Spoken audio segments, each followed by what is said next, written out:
Hello. Hello. 1 second to just make sure everything's situated as normal. Excellent. Appears to be. Appears to be.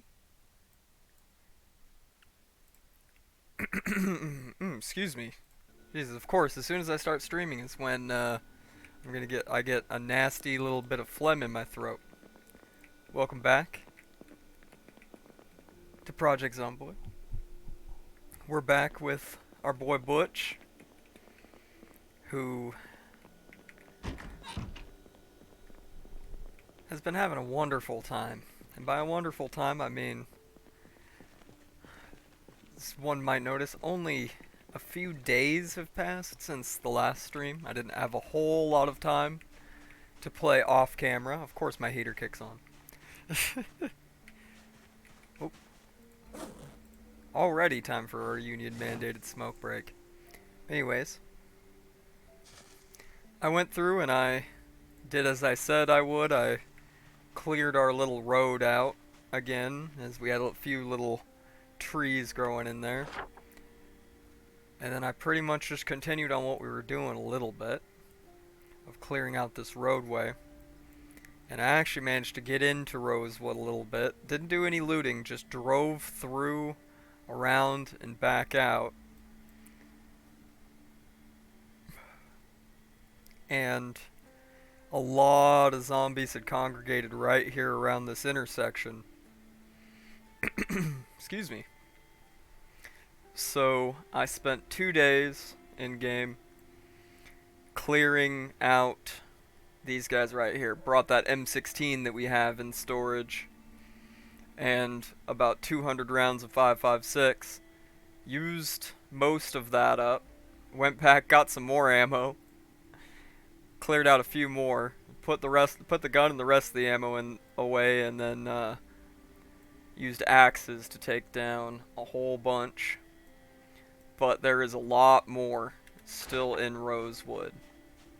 So, we're going to have a heck of a time. We are going to have a heck of a time getting into Rosewood. However, that's weather permitting. Right now, with the pea soup fog, I'm not really comfortable getting in that kind of a fight. I don't want to get old Butch killed. I think we've all grown rather attached to Butch and his story here. So what I'm thinking is, in the meantime, I might come down here and start going through this residential neighborhood in Moldraw. I'm not going to take our truck for that, because not only did I freshly fix this thing up, but I've packed up a bunch of supplies for the inevitable Rosewood Rumble. So I think we'll take the van. Make sure I don't have a bunch of crap in the back. I don't. How are we doing up for gas in this thing?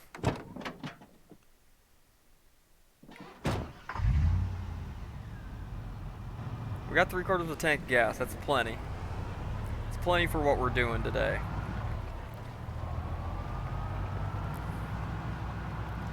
Just to make sure we're passing our time productively, rather than just sitting out entire days waiting for the fog to pass. And our crops are okay. I just checked on the crops right beforehand here. See that? Ah, it's lovely actually having our little path clear again. But I gotta be careful driving, because I still haven't cleared out this section of road right here. There's still quite a few wrecked cars over there. Since I've been concentrating so hard on Rosewood and preparing logistics for our inevitable assault on Rosewood to get into some of the juicy loot waiting for us there, I've kind of neglected Moldraw a little bit. So we're gonna head in there, do a little light looting, you know, top up on our supplies a little bit maybe.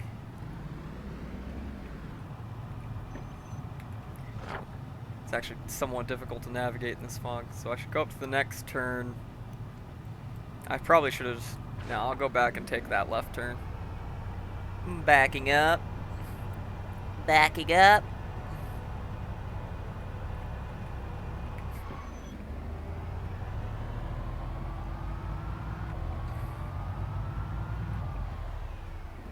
It's just hard to see with this damn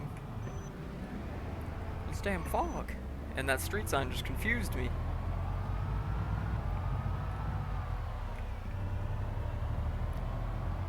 Excuse me if I'm quiet for a second. I'm trying to pay attention and see where the turnoff is.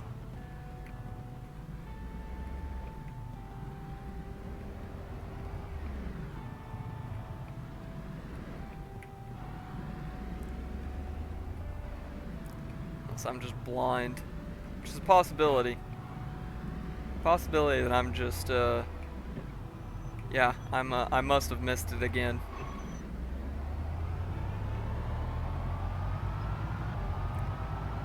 That was quite the flip around I just pulled off in a big ass van.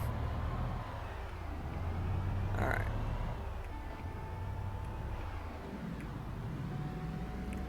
You know, the forest's beginning to reclaim this land. Seems like our little Firewatch tower is the only bastion of civilization left in this place. Which is pretty neato, honestly.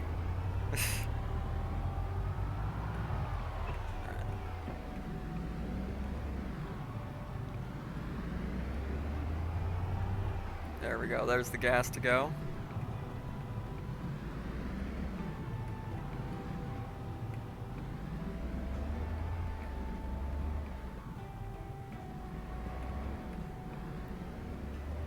There's definitely the possibility we run into small groups of zombies over here.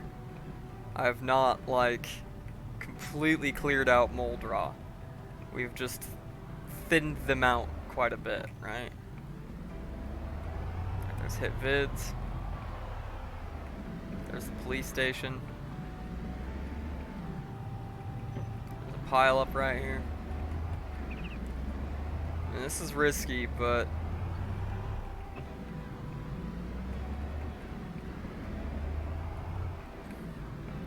I've gained a little bit more confidence. All right, old Butch's skills. He's become quite the zombie killer. All right. I mean, just looking at his skills real quick. Level 9 axe, level 4 long blunt, almost level 5, level 3 short blunt. We haven't worked on long blunt yet. 2 short blade, 3.5 spear, maintenance up to 6. We finally reached level 5 aiming and level 4 reloading. So, quite good. He knows what he's doing, right? He knows what he's doing. He's ready for the violence. Alright, this is the neighborhood I already looted, so I'm gonna flip around down here.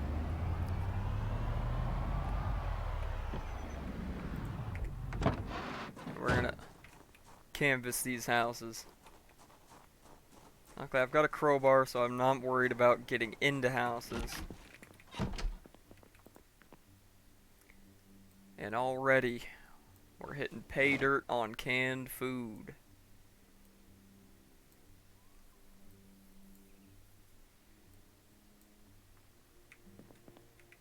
Not that food is really much of a worry anymore, honestly, but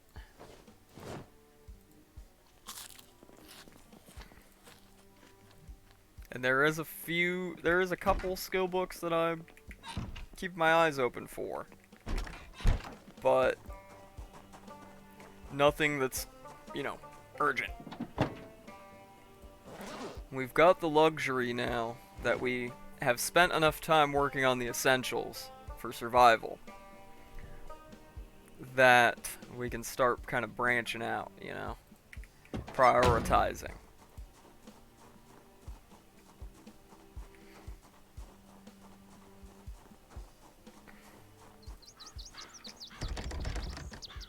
Okay, we'll go ahead and pry that open with a crowbar. Ah, shit.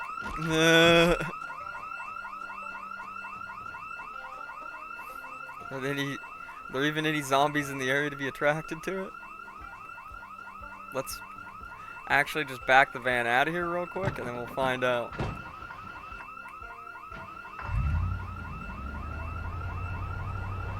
Oh, we got one taker. Two. I guess this is as good of opportunity as any to start working on our long blade. Now the fog's clearing up. Finally. Ooh. I'd like to get up to at least long blade too, that'd be nice.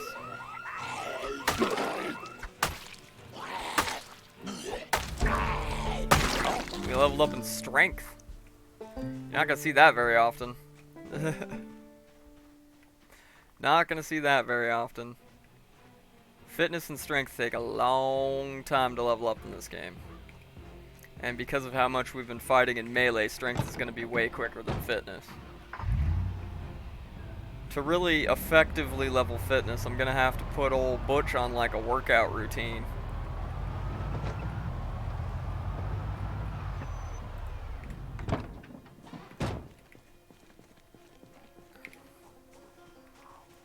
Over here.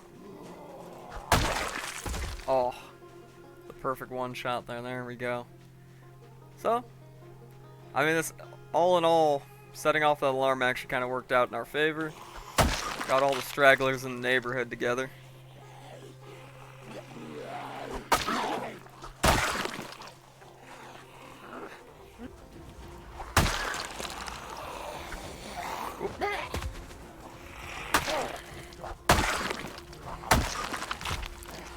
And we're able to fence meme most of them. Oh, I hear you coming. I heard you coming before I saw you.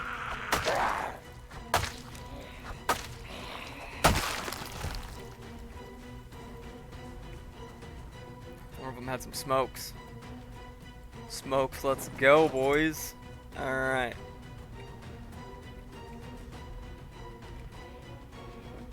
Pull the truck back, or the van back around.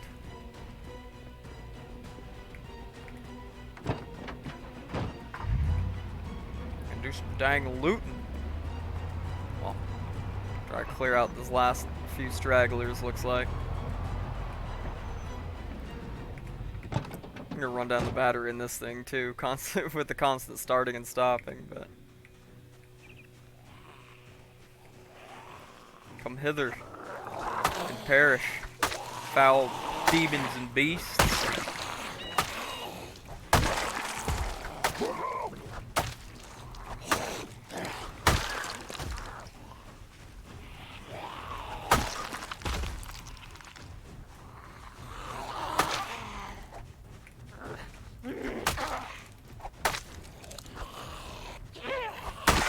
Not gotten used to like what the reach is on this weapon yet, so bear with me here as I'm gonna flub a few shots.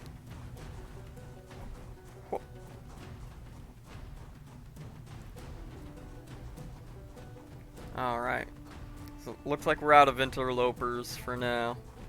Though, what I wonder is how does the burglar alarm go off when the power's been off for quite a while now?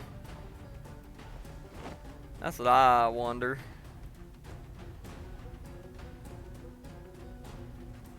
Got plenty of saws at home.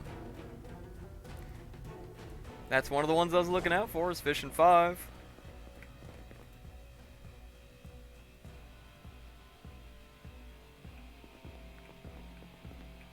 Alright.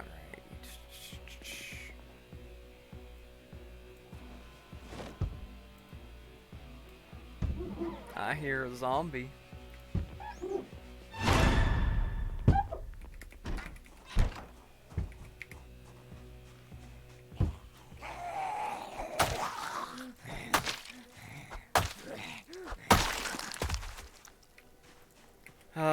Seems like at this point to Butch, it's like cutting down zombies is just like cutting down more trees, you know? It's just another chore needs doing.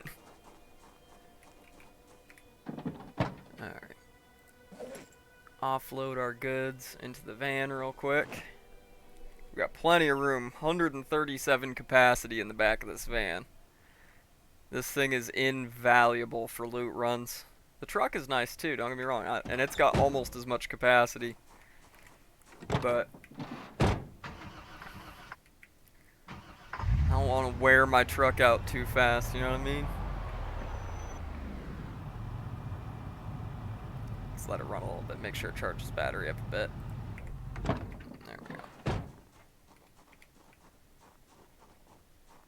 Yeah, I thought I was gonna have to replace the battery in the truck. Turns out I just like let it sit and run for a while and it charged back up to full. So I was like, okay, excellent.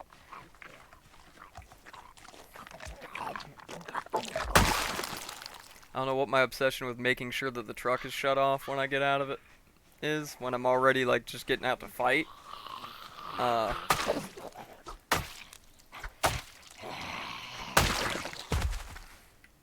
Couldn't tell you, honestly.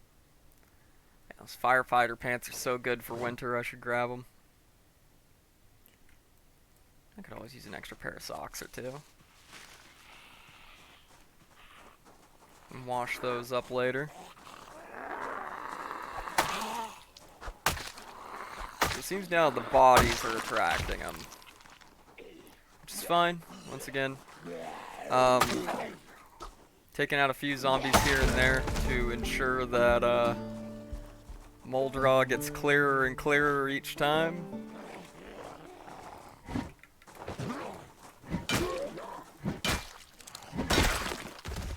Is always a worthy endeavor.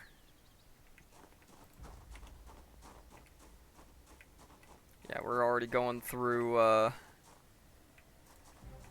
durability on that machete like it's going out of style, because yeah, one long blade skill now. Oh well. That's why I brought this machete out, though, was to be a sacrificial lamb to get some leveling in long blade while you have the chance. FBI, open up! FBI, open up! Thank you for the raid. Roll for turn. Thank you. How you doing? How we doing today? I'm doing wonderful myself. Just another lovely day playing Zomboid and having a good old time. Welcome, welcome. Now that burglar alarm and these bodies are bringing the whole neighborhood in for a party, but that's not going to help them too much. No books I need there. What about here? Armalite Rifle by Eugene Stoner. That could be useful. We do have ourselves one Armalite Rifle. Good, kept getting eaten by the Zomboids. It do be like that sometimes, my man. It do be like that. For every campaign that I get going like this that lasts a long time, I think I have 3 or 4 that end on the first few days because I end up getting killed. Usually in some incredibly stupid way that I absolutely know better with how much I've played this game, and yet still happens. However, it is time for Butch's union-mandated smoke break. Because of course we took the smoker trait. I know it's kind of a meme trait at this point, but it's free real estate. Oh, a copy of Monty Python and the Holy Grail on VHS? Yes, please. We're looting the important stuff here. I think metalwork. I think I need metalwork 4. And I'm not sure if I have fishing 3, so I'll take that. Wild garlic bread. It's real wild. Unfortunately, we've gotten to the point where I shouldn't even really bother looking in fridges. It's been enough time that everything's rotted, unfortunately. But more non-perishable food for the old homestead. It's nothing to balk at. It's all stuff we have already. And that's pretty much this little neighborhood looted. At least of everything that's going to be useful to me anytime in the near future. I'm going to go ahead and throw all this in the back of the van. We'll probably make one little loop.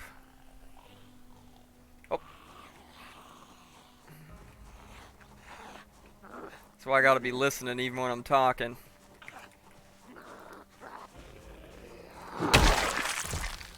God, having this high of axe skill is just amazing.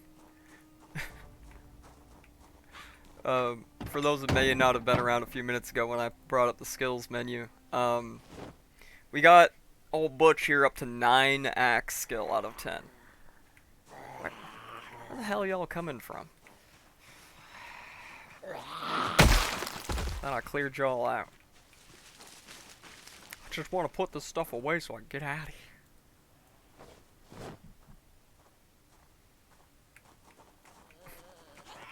Ma'am, you were not invited to this party.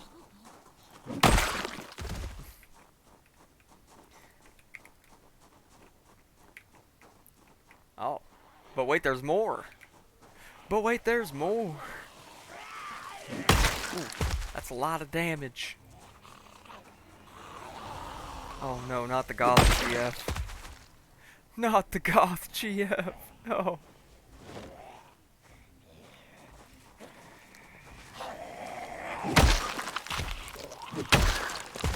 Rip. Rippin' pepperonis, boys. The Goth GF got zombified.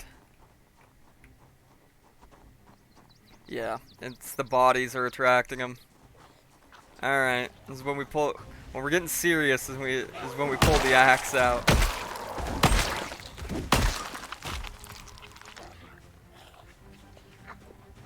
Yep. The smell of the bodies is attracting them. This is good. Man, I didn't think there was this many zombies left in this side of Moldra, but then again, I keep forgetting that I have a mod installed that makes zombies wander a lot further and more than they do in vanilla. So, if you really want to clear an area out, you gotta clear it out completely. You gotta commit some war crimes. Alright, some things that if these weren't zombies would be considered a G-word moment. You know, a cleansing of a certain variety. No, I kid. We don't do war crimes here. Cough, cough. Wink, wink. I would never do anything, even in a video game, that could be construed as a war crime. Cough, cough. Wink, wink. Nudge, nudge. No. Alright. I've got quite a few of these bags of rice now, which is good because that is very dense calories. If for whatever reason I start running low on stored food, at any time I can just run to the well, grab some water, cook up some rice, and have a good, dense source of calories to keep the weight on old Butch's bones. Wow! Wow! Wow, Butch. Getting a little overconfident there. I say that to both the character and myself. And real overconfident with weapons that I don't know the exact reach of. Should probably have a little snacky poo here. Old Butch is getting a little hungry.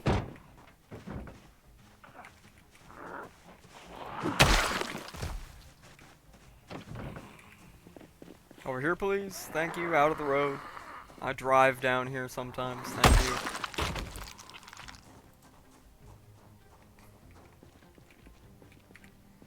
Alright, I think we're just gonna take the loot that we got and head back, rather than start eating into the supply of stuff that I grabbed for loot here. I've got still a bunch of, you know, ready to eat junk food stuff back at the house, and we're not that far away.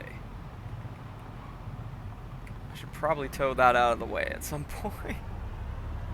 Should probably do that. Like I said, I've not been paying that much attention to mold draw lately. The emphasis of preparation has been on getting ready for the expedition to Rosewood to try and get into the police station and the fire station. Get some more weapons and ammo.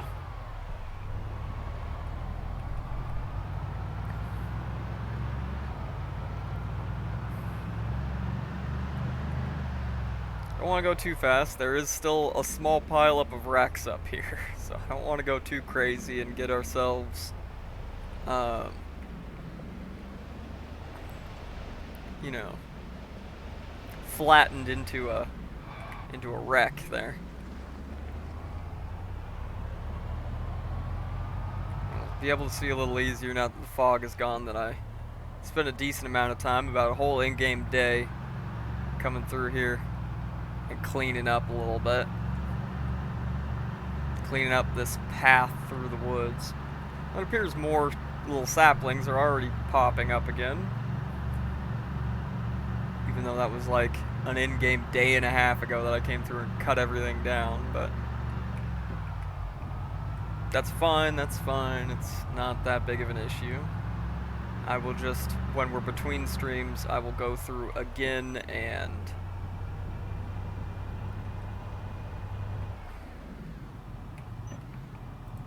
clear it out.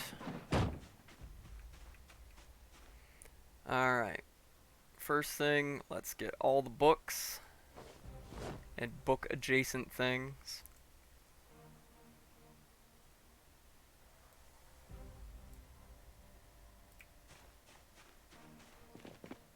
I'll actually run upstairs real quick and have a snack,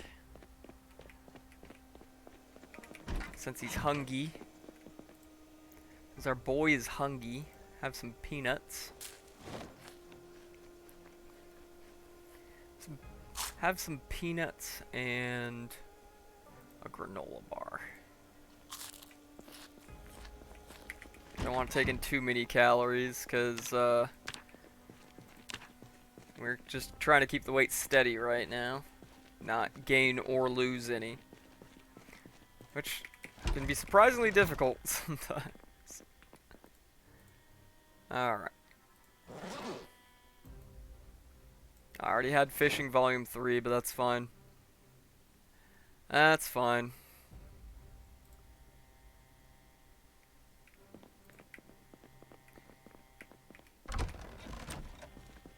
Alright.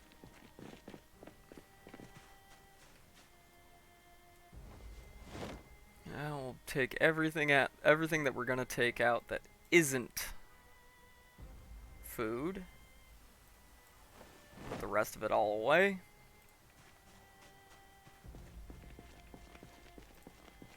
So some of that's gonna go up here.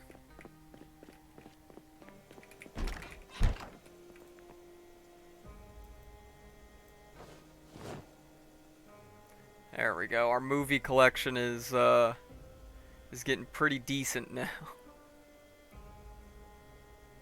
Getting to be pretty decent. Oop. Then we can put these socks and these firefighter pants away in my clothes cabinet here.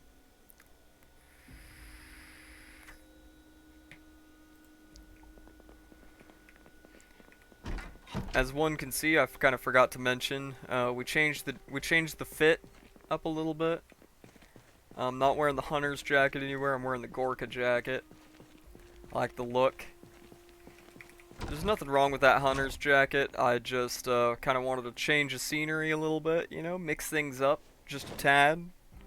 keep things a little fresh.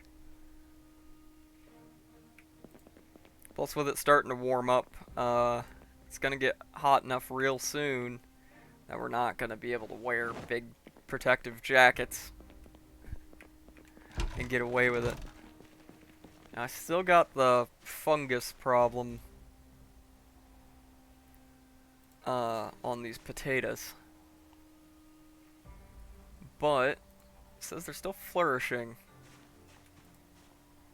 and nothing. It hasn't spread to anything else. Since I looked up the problem and found out that overwatering is the cause, I'm not overwatering the taters and carrots anymore. Lesson learned. Now, it's a little late for old Butch to be going out and starting the Rosewood expedition today. So we're just going to pass some time, get him to wash up. We'll probably bring an extra container full of water, since yeah, the water's off. We don't have anywhere to refill from. So I'm probably gonna grab a empty jerry can. See if I can fill that up with water. And have that in the back of the truck as... Okay, I can't fill the jerry can with water. Unfortunate.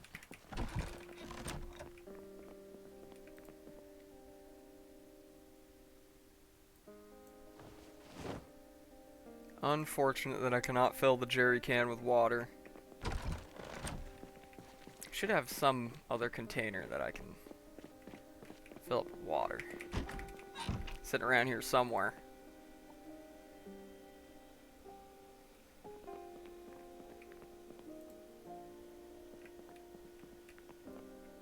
I don't need those beta blockers anymore now that we have the desensitized trait. There should be enough water left in sinks that I should be fine. We'll just make sure that we top off the canteen before heading out. And that should do her just fine. Haven't checked on the traps in a minute. I don't think I'm going to rebait them since I might be away from home for several days. But we will go ahead and check and see if we caught anything. See if we caught us some more meat. Oh, I think you're the second person ever to use the Jesus Man emote. How we doing, Gun Jesus 51? How you doing today, man? I'm doing wonderful. Fortunately, I don't think we're gonna be bringing the guns out too much today. Because I'm ammo hoarding like crazy. But soon. Well, looks like we didn't catch anything, and I'm gonna wait to rebite those traps till later. But soon, I'll bring out the Cobra Terminator. I'll bring out the Cobra Terminator, and we'll have a grand old time. Killing zombies with a single shot slam fire shotgun. I did think about just bringing out the double barrel and a few shotgun shells for shits and giggles when we go into Rosewood. You know what? I will. Screw it, we'll do it live. You know what? I'll bring out the Cobra Terminator. I'm gonna contradict myself 100 times. We're gonna bring out the Cobra, alright? I'm gonna grab it and all my loose shotgun shells. It's like 100 and something, I think. Yep, 141 shotgun shells. And a Cobra Terminator are going in the back of the truck for when we go to Rosewood for the Rosewood Rumble. I should probably bring another extra melee weapon or two, honestly. I can't be over prepared for this. I cleared out a lot of them, but I'm not exactly sure how many more zombies there are in Rosewood around the areas that we're trying to loot. I'll bring out another machete, because we can always do to work on long blade skill. And I will go ahead and bring out another full condition hand axe.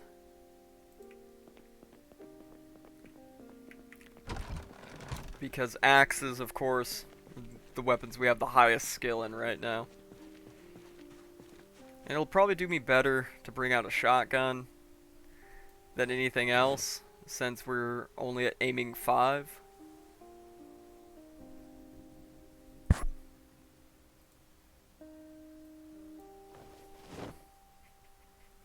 There we go, that should be enough supplies for a couple days of fun in the sun in Rosewood. So let's get our boy to bed here. Oh, we'll let a little more time pass. We don't want to be leaving when the sun isn't even coming up yet. So, union mandated smoke break. Union mandated. We gotta take it. Alright. It's not us, it's the union.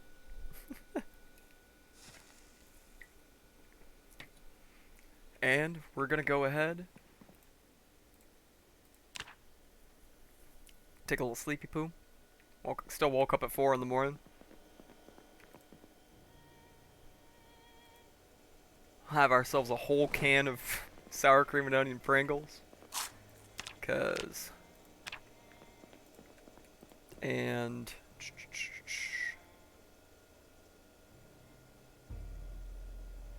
some beef jerky. Get some protein in our system before we head out. Now, I know I said I didn't want to head out before the sun's coming up. But we can at least start the first leg of the journey. The areas where I know there's no zombies. Yum yum beef, indeed. Ironically, once I run out of beef jerky, that's probably going to be the last beef old Butch ever tastes here, considering that, you know, we're not going to find any fresh beef. Electricity's been out for a while now, so everything that was sitting in people's fridges and freezers is rotten already. Now, we're still getting meat from trapping, but that's mostly like birds and rabbits. So funny that once the beef jerky's out and the dehydrated meat sticks are out, probably be the last beef old Butch ever has. Last beef, excuse me.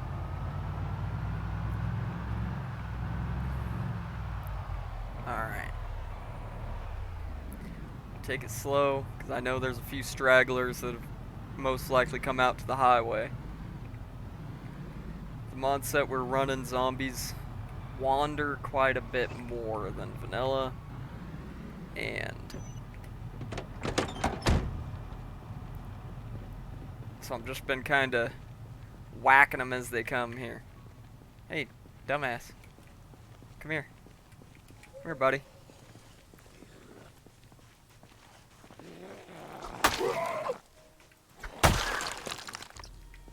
Pathetic.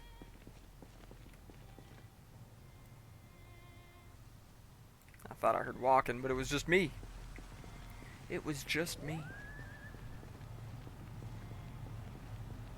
Continuing on.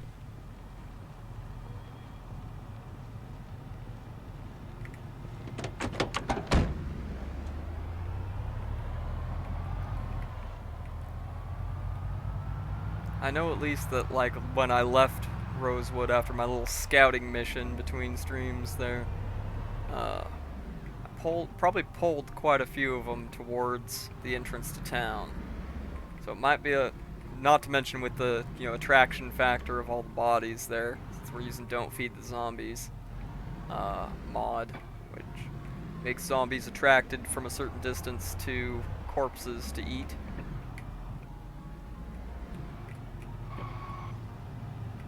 The fight over the entrance to Rosewood is most likely going to be pretty stiff.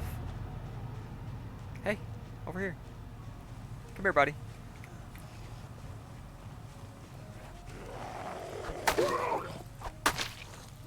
Yep, I start harvesting my crops early in the morning. And And by my crops, I mean my zombies. Yes, sir. Yes, sir.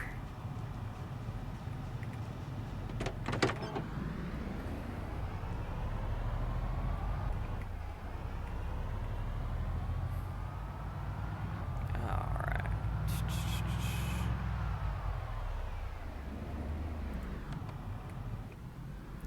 I think it's, there's a sun's starting to come up. We don't need the headlights anymore. Don't want to drain the battery.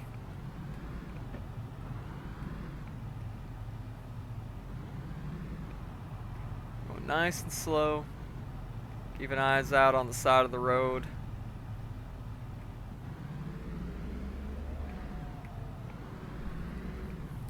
And the middle of the road, for that matter.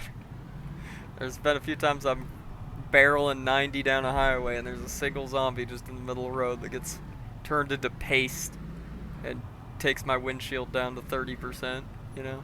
The fun stuff. Like that. Like that zombie. Just to give an example here. Thank you for demonstrating my point, zombie. Now, please come here. Please approach. At your leisure. Thank you.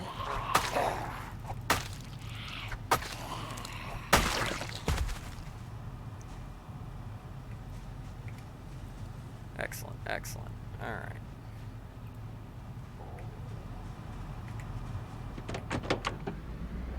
Moving right along.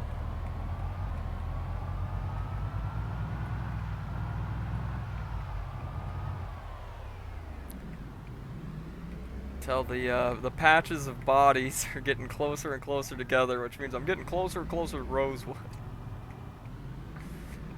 Right when we come up to that four-way intersection where you can take the left to Rosewood, it is. Last I left it, it was looking pretty. It was looking pretty much like a plague swept through there, which it did, and there's part of it.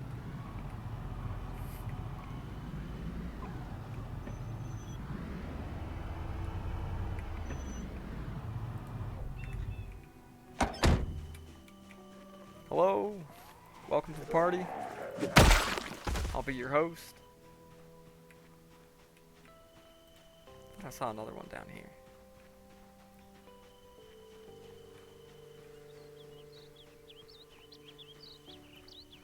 Or was I just losing my damn mind? That is a possibility.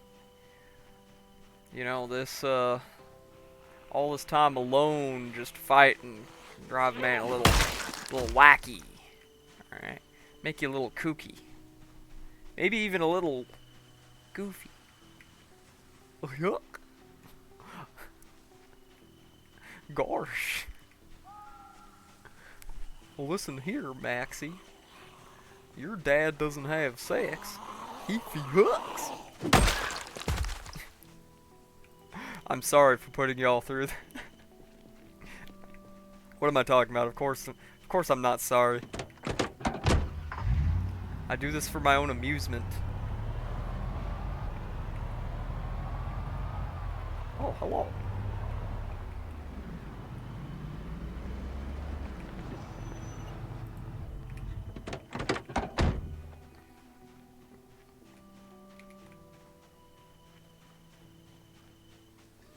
Right over here, please. Thank you, thank you. Thank you for coming to Butch's Bonkathon. Please leave me a review on Google and Yelp. Wait, this game's set in 1993. Neither of those things are a thing yet. Please leave a review on America Online homepage. Dude, I had AOL back in the day. Alright. And you know what? Trying to get on the family computer at 4 in the afternoon to go to CartoonNetwork.com and play some Flash games, some really simple Flash games on dial-up, on 56K dial-up, was such an adventure that I do not miss at all. To be able to watch, you know, or to be able to watch a 5-second clip from Toonami in 240p that took 10 minutes to load. Does that man have a katana stuck through him?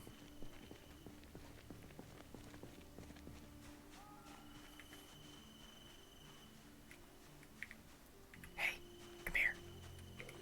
Come here. Bonk. And it's almost in full condition. That's going straight into the back of the truck.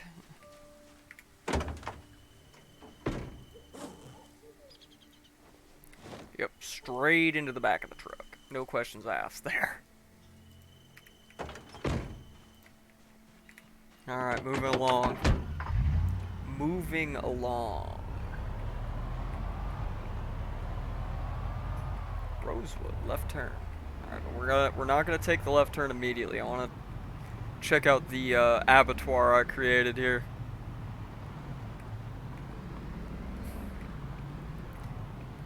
Oh yeah, Jesus. So many bodies, it's lagging the game a little bit. Yeah, over the course of about 2 in-game days, I pulled a lot of zombies from the entrance to town out here by, you know, driving around honking my horn and then driving back. And used axes and an M16 on them. But surprisingly, it doesn't seem like too many of them have worked their way out here to come after the bodies. Which is actually pretty cash money for me. Means we can start getting on the meat of our expedition here, which is trying to get into damn old Rosewood. Like those painkillers.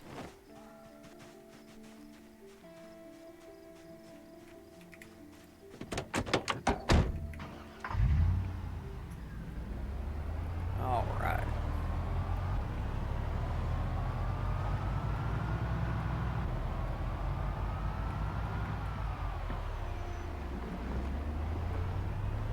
Knock knock.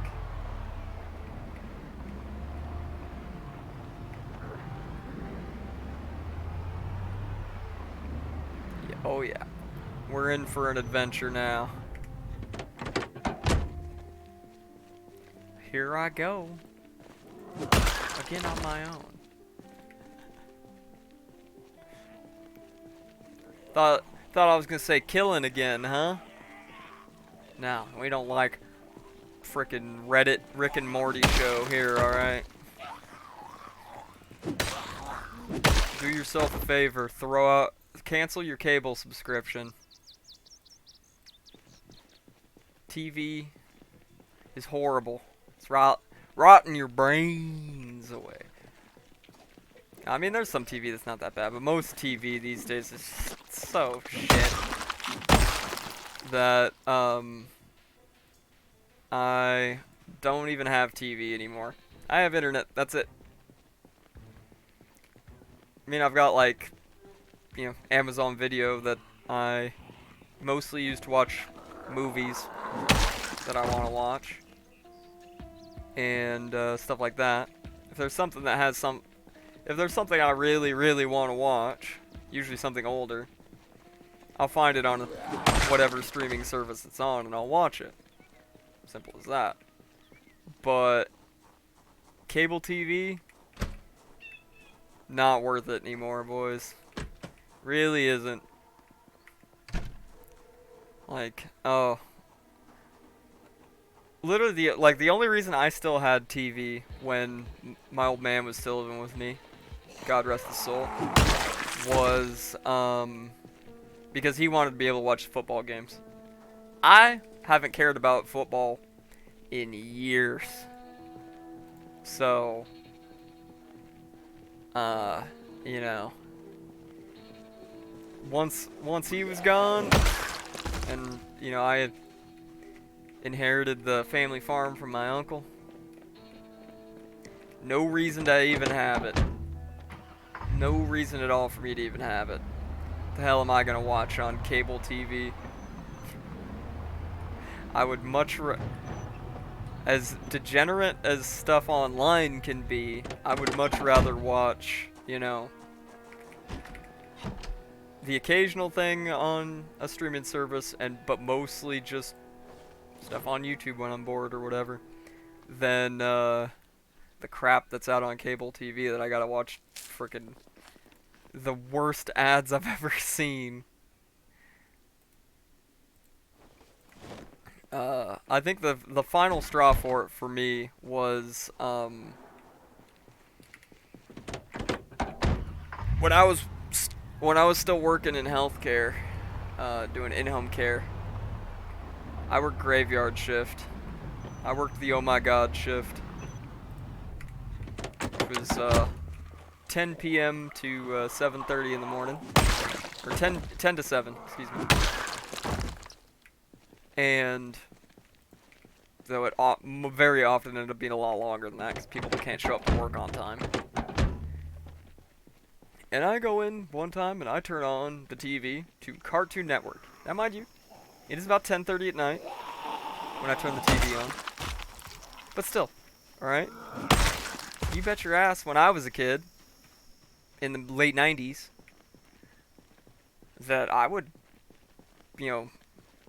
especially on, I believe this was a Friday or Saturday night, would still be watching TV at 10:30. Right? I get it. It's Adult Swim hours, it's meant to be for adults. Kids are still watching you. Kids are still watching the TV. Alright? Kids are still watching it. You can't say that it's like, oh, no kids are watching. Bullshit. And what commercial is the first commercial I see on the TV, but is a prophylactic drug to help prevent the possibility of getting AIDS from having sex with someone with AIDS or HIV. I don't care. Get pedantic with me all you want. You know what I'm talking about. HIV/AIDS. And I'm like, why the fuck is this being played on Cartoon Network at 10:30 at night?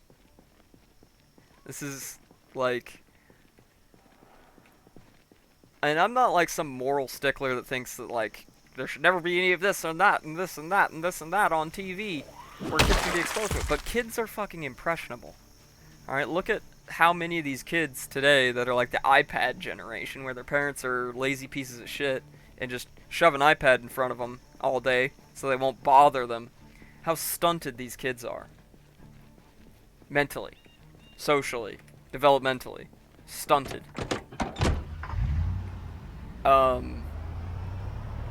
It's fucked up. People are gonna eventually have to be held responsible for the things that they expose, developing children to. And it's sad that I think it's only gonna get worse. And legacy media, TV, etc., is probably the worst offender of this. Yeah, even compared to the internet. Because, we're talking about, like, institutional power here versus, the power of individuals. There's plenty of sick people on YouTube that have disguised not children's content as children's content and put it up there. Hence why, like, COPPA and all that shit got pushed through. As a look, we're doing something when you're not actually doing anything. But I could go all day on stuff like that. But point being, it's like the whole thing where people will, this is going to be a little bit of a controversial take from me, but when it comes to certain things, people will say, well, teaching acceptance isn't promoting. To children it is. When it comes to things that really shouldn't even be in the discussion for small children. look at like what's an epidemic now. Ruben Sim just released a video about this, where there are people intentionally exposing, using things like Roblox, made for children, to encourage minors to interact with things that are not meant for minors. If you catch my drift, starts with a P word and ends with ornography. All right, which is disgusting, and I'm sure people would love to see someone like me get their hands on people like that. I mean, we should definitely ban these people off the internet.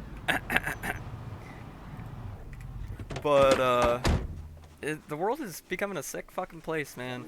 And it always has been, really, is the thing. It's just that the overexposure to the internet has just shoved it all in everyone's face every day. You know? People aren't inherently worse today than they were 30 years ago. Right? It is just the fact that we're exposed to it every day. Right?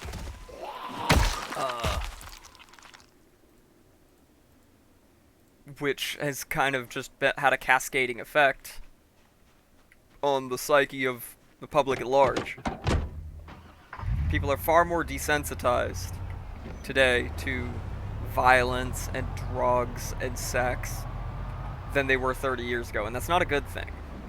Right? Desensitization isn't a good thing. That just means you've been exposed to something horrible so many times that you've built up a tolerance to it. Like, let me use a hypothetical example here, or actually a real life example for me. When I was in the Army, I drank a lot. Right? 82nd Airborne, baby, Alcoholics Anonymous Division.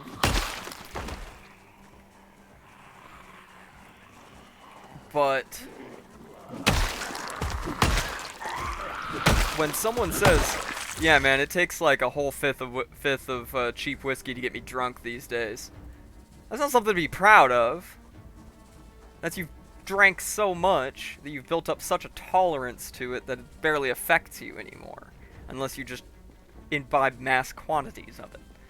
That's the societal reaction to being overexposed to sex and violence and drugs and alcohol and etc. That it's just you've built up such a tolerance to it that to get any sort of enjoyment or, you know, feeling out of it, you have to take things to the next level, right? It's a slippery slope, and I don't care what dorks on the internet say, slippery slope is not a fallacy, it is a reality in certain cases, right?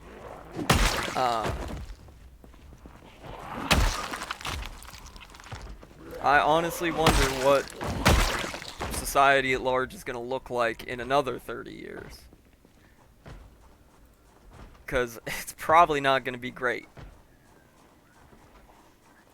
For a multitude of reasons, but like the mass desensitization due to the internet is just a small aspect of that, right? We've become far too materialistic. All anybody cares about these days is material things. Wealth, fame, you know, fame and fortune, baby, the American dream, right? Because we've forgotten that America was supposed to be about individual freedom and not, you know, just rampant consumerism and materialism and gluttony and laziness. Not to like moral grandstand here, I'm definitely not a perfect person. I've got my flaws, I've got my sins, right? I've got my and you know, I'm not gonna say that I'm not a person living in a glass house throwing stones.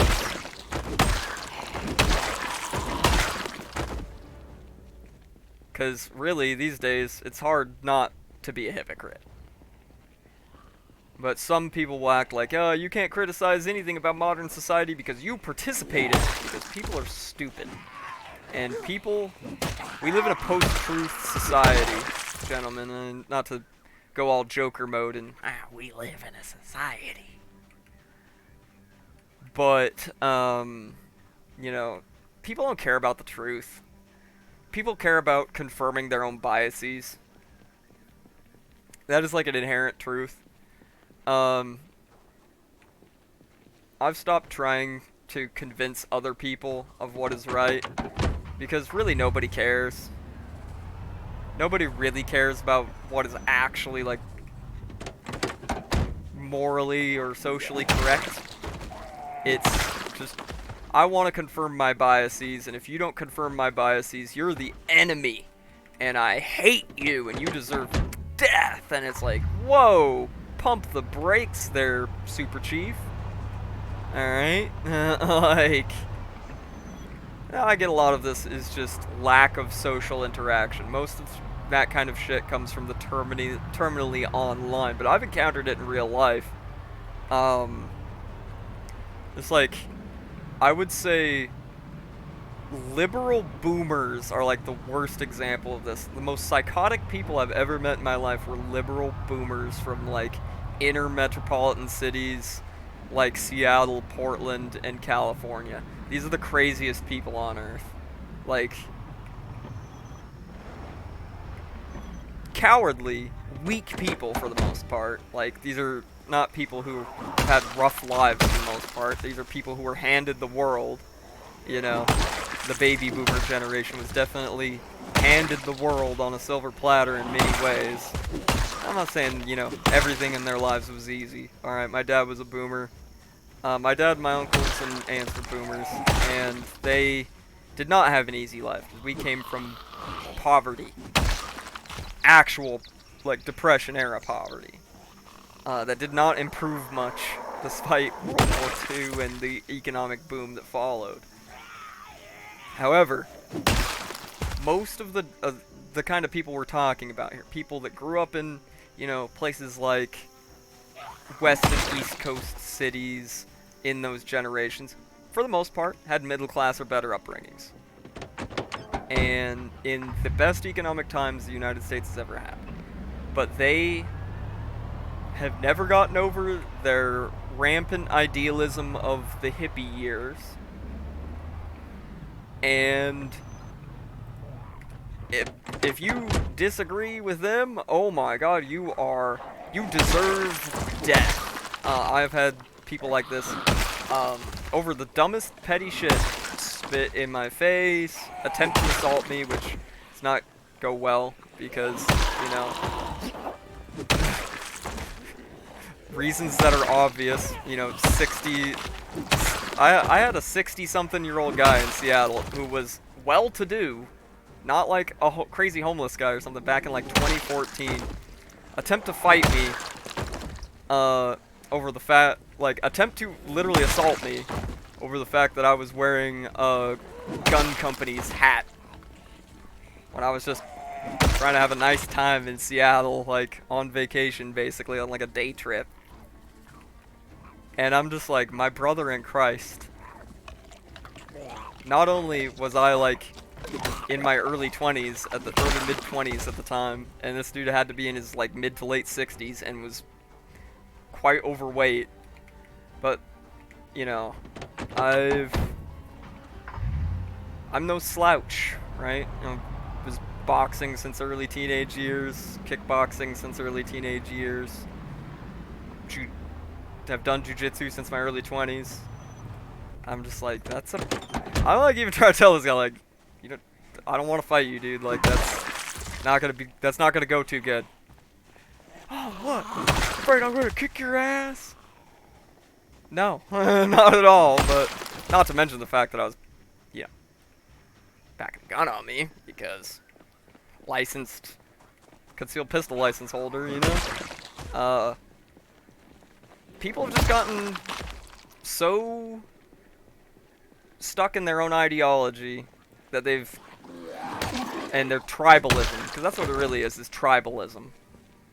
If you're not me or mine, you are them, and that's how far it boils down. I'm not gonna say people on the right don't do this, because people on the right absolutely do this. Try criticizing someone's church sometime. That's like a Republican, like a boomer Republican. give even the lightest and mildest criticism of the church they go to, and you'll see that come out. That's exactly what it is. Tribalism, right? Because like there's not really a solid glue that holds American society together, right? In a lot of countries, at least in the past, the glue that held societies together and ensured that at least somewhat most of society would work together towards a common good was, you know, things like national identity and ethnicity, right? Well, we've thrown most of that out the window. Nobody cares about the national identity of being American anymore. Go a lot of places in, even in the town closest to me, you'll see a lot of Mexican flags, Cuban flags, Puerto Rican flags, and political flags like Trump flags. I'm gonna call it Trump people too. I'm gonna make everybody mad today, cause I'm on none of your sides when it comes to that crap. But I honestly haven't seen that many American flags. I would say American national identity as it used to be, the idea of being American being your primary identity is dead.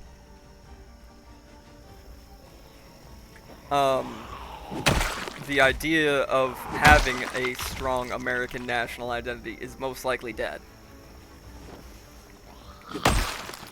Dead in the water. Is that a CZ75B? My first handgun? Hell yeah.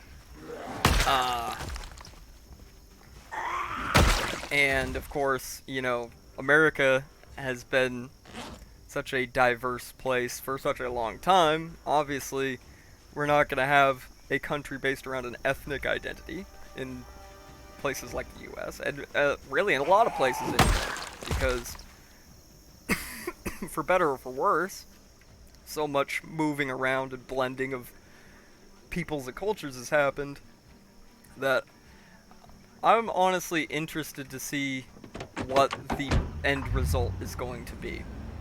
Because a lot of times, the people that are coming into Western countries as refugees or immigrants or whatever keep their old national identities for the most part.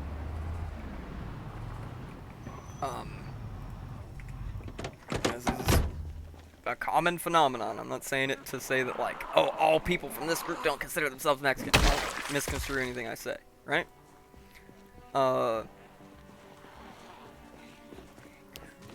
No, what I'm saying is that, like, a lot of people, and this is even true with, like, families like mine when they came to America initially,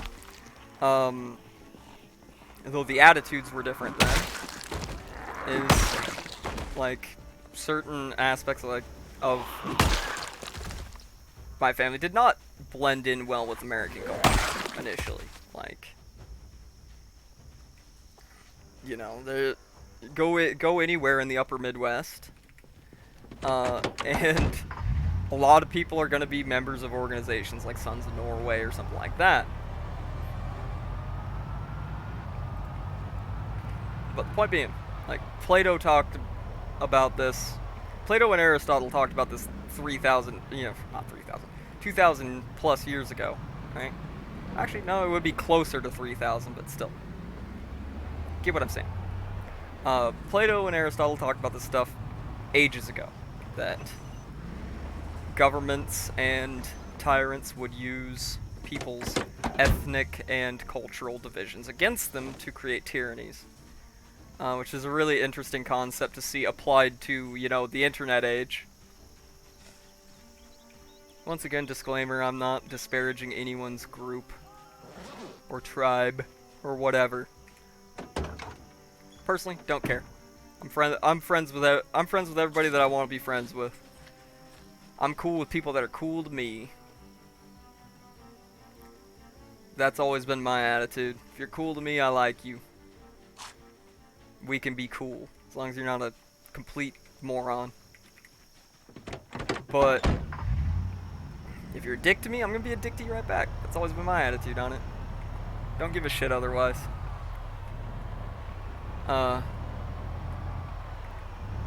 Point being though, I really don't see, the social problems that are rampant in the Western world today going away anytime soon.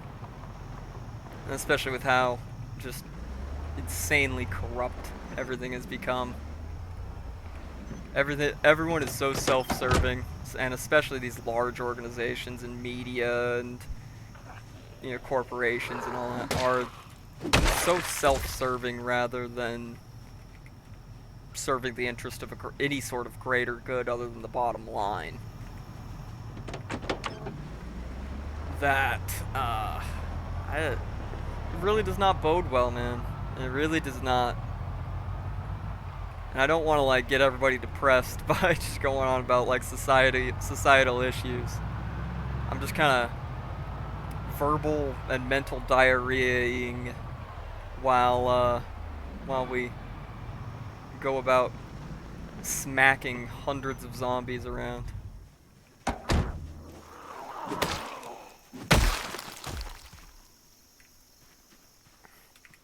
And we've made quite good progress. We've killed a lot of them. I should leave this running to charge the battery. I keep forgetting to do that. Let's work on the long blade skill a little bit now that we've cleared out a lot of the big groups. But interested to hear everybody else's thoughts on this. Where we think society's going. Some new ideology, that's made for the 21st century crop up, or are we just going to see more repeats of the same old, tired, philosophical and political theories recycled over and over again with new coats of paint? Truly there is nothing new under the sun, or maybe there is. Only time will truly tell, Only time will truly tell.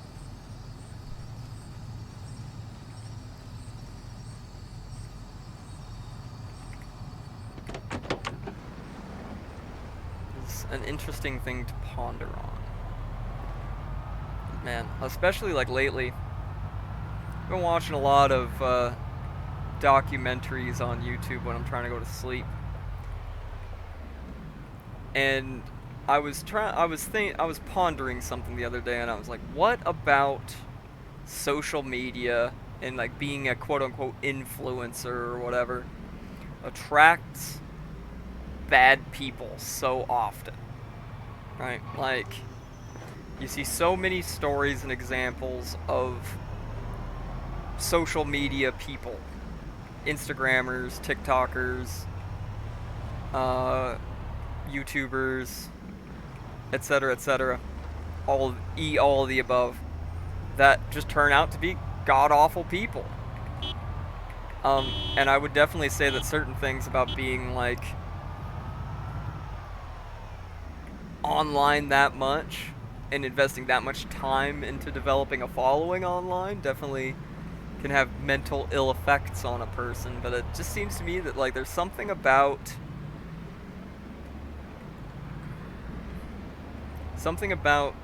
social media people in general that just seems to attract the most morally abhorrent people.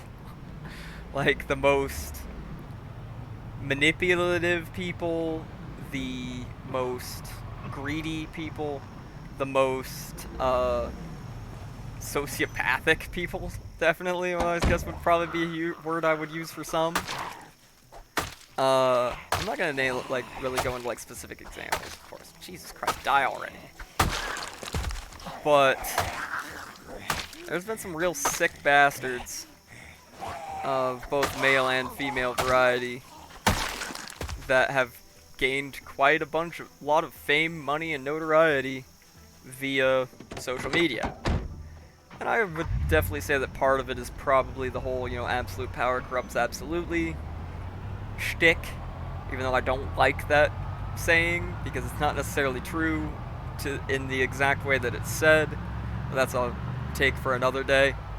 I would just say that, like, I guess a lot of it is people that are already not exactly morally the nicest people, are attracted to um, unconventional means of gaining fame and fortune, right? And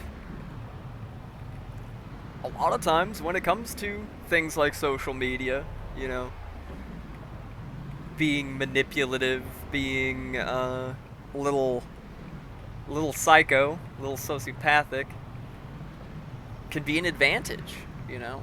People that lack empathy are willing to use other people for their own ends, and seen how well that has worked out for some I mean, obviously, for most people, you just keep screwing, for most things, if you keep screwing people over and using people and abusing people and etc., eventually it's going to get back to you, right? And as we've seen, a lot of like old YouTubers from back in the day and stuff that were not so great at people have been exposed as not so great at people. Would I say, you know, the mob mentality about it has gotten quite extreme? Yeah. Uh, I would say it's gotten even out of hand at times with the witch hunting and pitchfork mobbing. Did some people deserve it? Yeah. Yeah, the people that go after kids, you know, people that make sick content toward kids, or people that make normal kids content and then use that to prey on children. You know, you get what you get. Get what you to have a Joker moment. You get what you freaking deserve, dude. Get what you freaking deserve. And honestly, I would probably wish far worse upon those people. However, you know, obviously, that doesn't apply to a lot of other cases. But,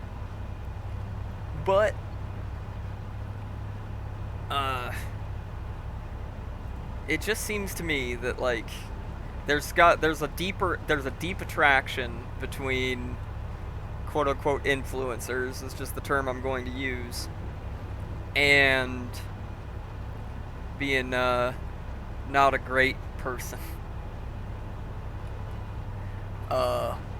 And it amazes me, like, you know, put 10 YouTubers in a room together, you're gonna probably have at least one whack job, which compared to, you know, averages of the population would be quite a higher percentage, right? Catch my drift. Alright. Old Butch has had a long day whacking things, whacking Zambonis, while I go on completely unasked for rants about society and philosophy and the degradation of modern politic. But hey, but hey, I'm just a dumb guy that plays video games, right? Who cares about my opinion?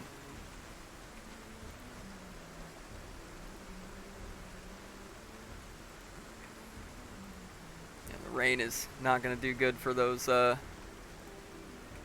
taters and carrots drying out enough to ward off the fungi.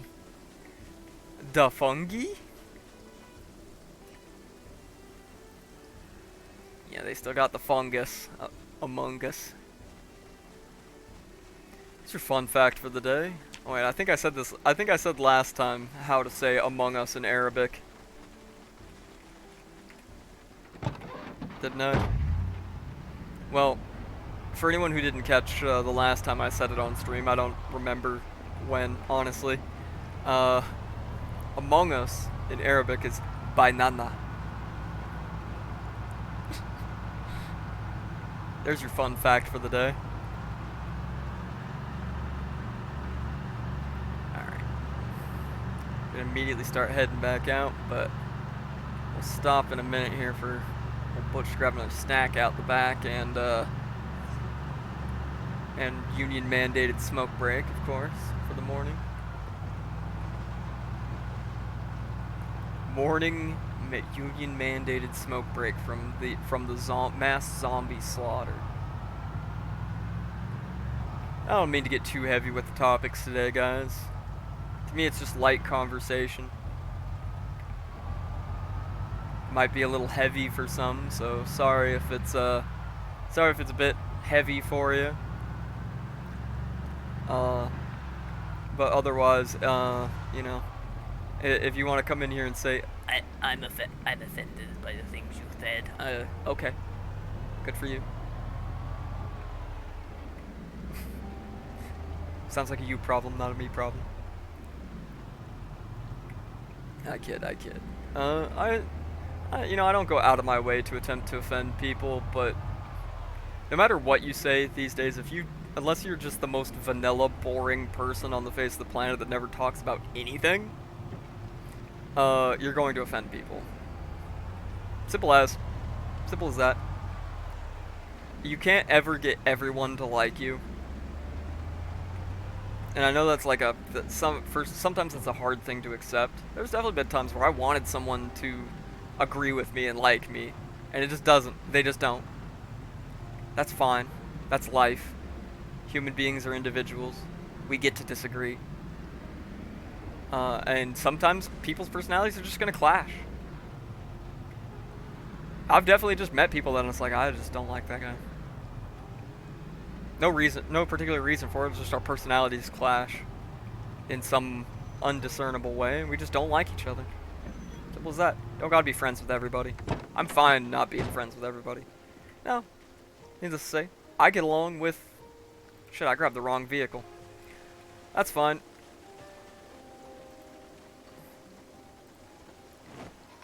I would say I get along with most people.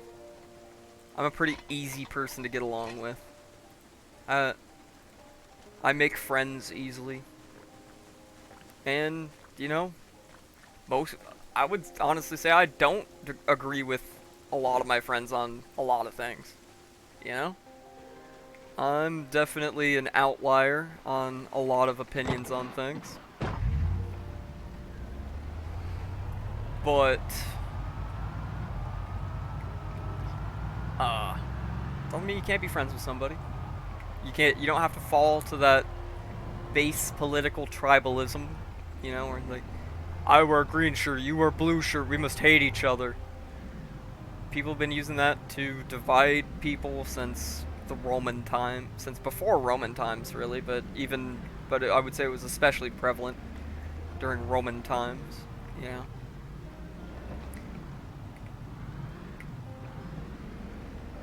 Like, I have had people just be like act like I'm a psycho for that I'm not a fan of their favorite football team. And I'm like, bro, I don't even watch football. What does that matter? Oh, you're not a Raiders fan, you're not a Seahawks fan, you're not a Patriots fan, etc., etc., etc. You know, whatever. Well, like,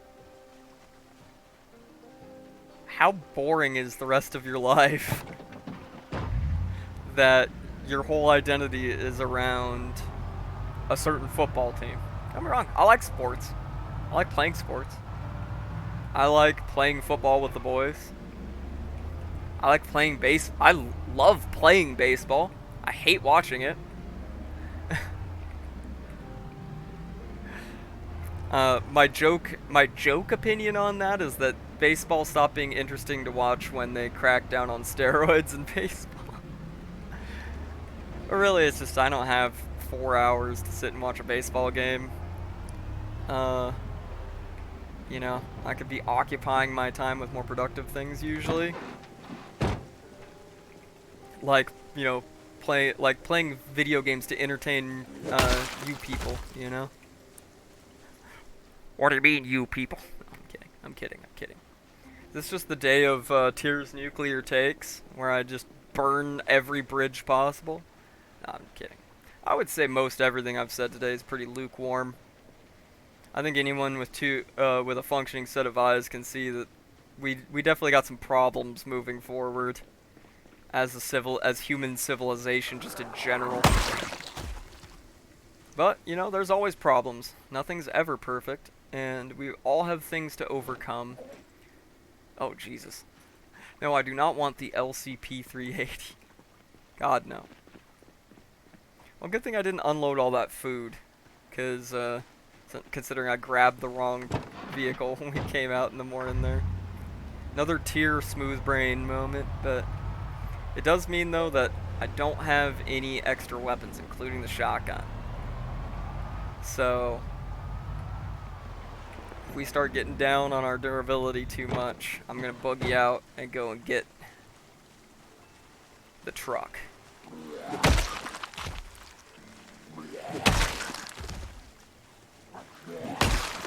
Oh, we're just lining them up and dropping them. The beauty of it. The beauty of the Rosewood Rumble, baby. I've been waiting for this. I'm gonna litter the streets of this town in blood.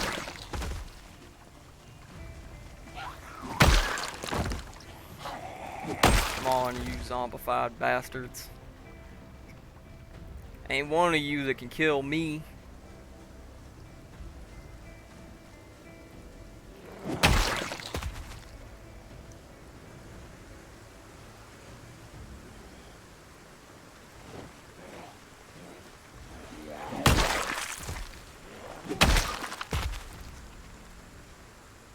Anything in your backpack? Backpack, backpack. Backpack, backpack. Oh yeah, good old-fashioned can of chili. That'll set you straight, old butch. You can stop thinking about wacky things like existential philosophy and the meaning of life. Nothing a good old can of chili and a smoke can't fix.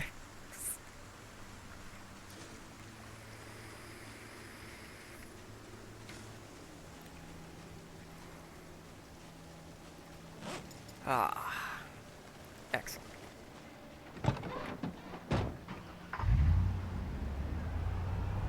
Moving on. Oh, I didn't see you two there. Well, how about y'all come on over here? You're a little late, but that's fine. We can pencil you in.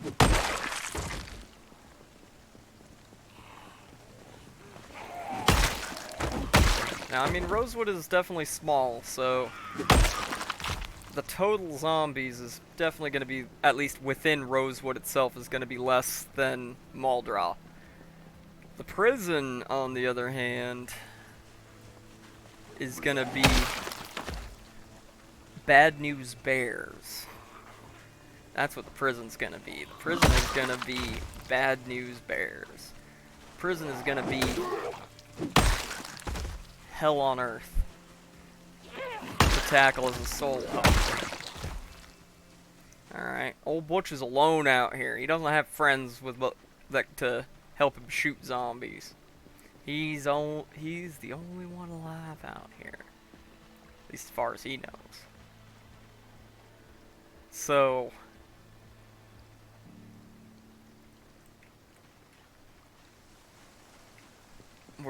if we do go after the prison, we're gonna have to be real tactical about it. Come on, start up. There we go. There we go.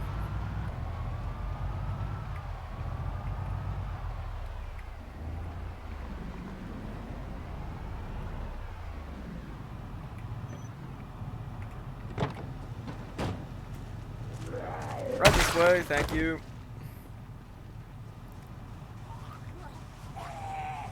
Okay, business lady, come on. There we go. She looked like she meant business. Oh, another crappy H&R partner shotgun, probably. And a Desert Eagle. I'll take the Deagle. I think I have one already, but we'll take it. Not like we're ever gonna find very much ammo for it.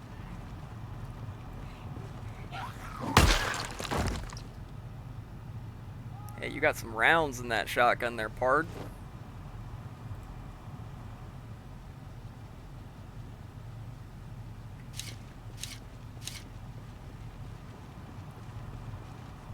Go ahead and chuck that POS shotgun on the ground. I said go ahead and chuck that POS shotgun on the ground. Thank you.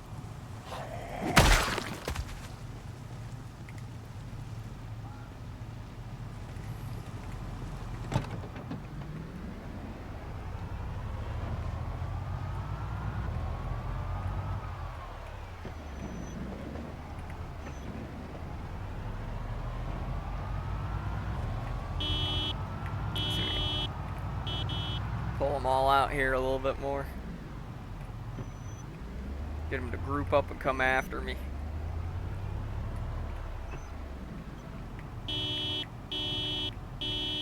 Come on out.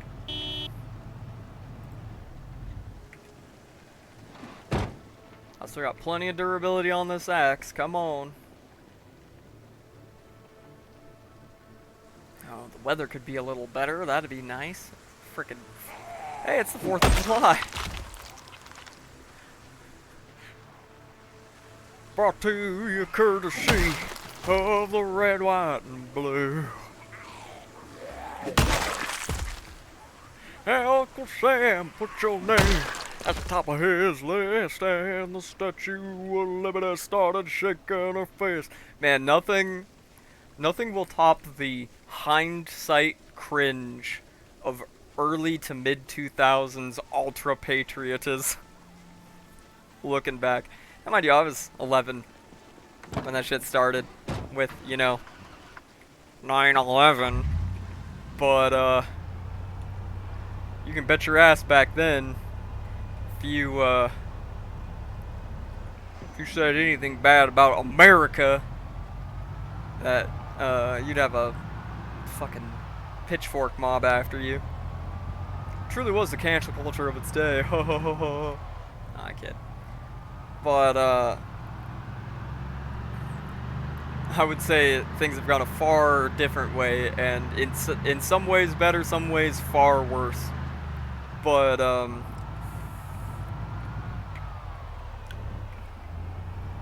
man, we the American people put up with a lot of dumb shit from our government during that time, because if you said anything about it, you were unpatriotic, and gosh dang it, you must support the terrorists. I bet you've got a picture of Osama bin Laden up in your house, don't you? Kind of shit, you know? And I would say, you know, I in general lean a little more to the right than, you know, than your average metropolitan, that's for sure. But there's definitely certain things that I disagree with the American right on in very strong ways. Free market capitalism. And, you know, allowing corporations to run roughshod over people. But, goddamn, was that a cringe era for, like, societal commentary, you know? That was a weird... Post 9/11 was a weird... Post 9/11 up to, like, 2006, 2007, when people started getting real fed up with, you know, Iraq. The Iraq War and shit like that. Up until the point where I joined the army, where, like, people even openly in the military were like, why the hell are we even here? When it came to the Iraq War. Shit, we were saying that when I was over there. And I like the Iraqis. Almost every Iraqi I've actually, like, sat down and talked to was chill as fuck. Cool person. And, unlike a lot of my colleagues, I've, you know, like, American vets of that era, I got nothing against Muslims, man. Friends with with a decent amount of Muslims. Most of them pretty cool people. It's funny, one job I worked at for a while, for about a year and a half, there's a lot of Bosnian Muslims that worked there. And for the first about 6 months I worked there, I said all of them looked like they were very... it was a lot of women, especially, that were Bosnian Muslims. And I got to BSing with one of them one day that I ended up becoming pretty good friends with. and she was like, you know, honestly, I thought you hated us, and I'm like, what do you mean? Like, she's like, you know, like Muslims, and I'm like, why? Why would I? Why would I hate you because you're Muslim? That's stupid. Like, well, because you know you're an Iraq war vet, and I'm like, yeah. And like, uh, okay, like that doesn't mean I hate Muslim people. I don't even dislike Muslim people. That's such a broad category too. Like, it's like well over 1 billion people. I don't have the energy to hate that many people. I spend enough of my energy hating certain alphabet agencies. I'm kidding. I'm kidding. I'm kidding. We love our federal agents, boys. Let's say it together and clap. We love the FBI. We love the CIA. We love the ATF. We love the DEA. Yeah. All jests aside. Like, no, I mean, I learned a lot about, you know, Islam and Arab culture over there. Definitely learned that there are groups that take, just like with anything, there are groups that take it way too far, and have some very creative interpretations of their own religion. But shit, you know, I've definitely seen some very creative interpretations of the Bible. Oh boy. Ask me how I feel about any of those. Jesus was a communist, people. Oh boy. All right. Butch's union mandated smoke break, and I'm gonna take this opportunity to go take a quick leak. I will be right back. Nobody go anywhere, and hide your shock about me taking some nuclear takes today. It's not like I ever do that. I'll be back in a minute.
I'm back. Hello. Have have I been disliked into oblivion and canceled on Twitter yet? I kid. I kid. I kid. However,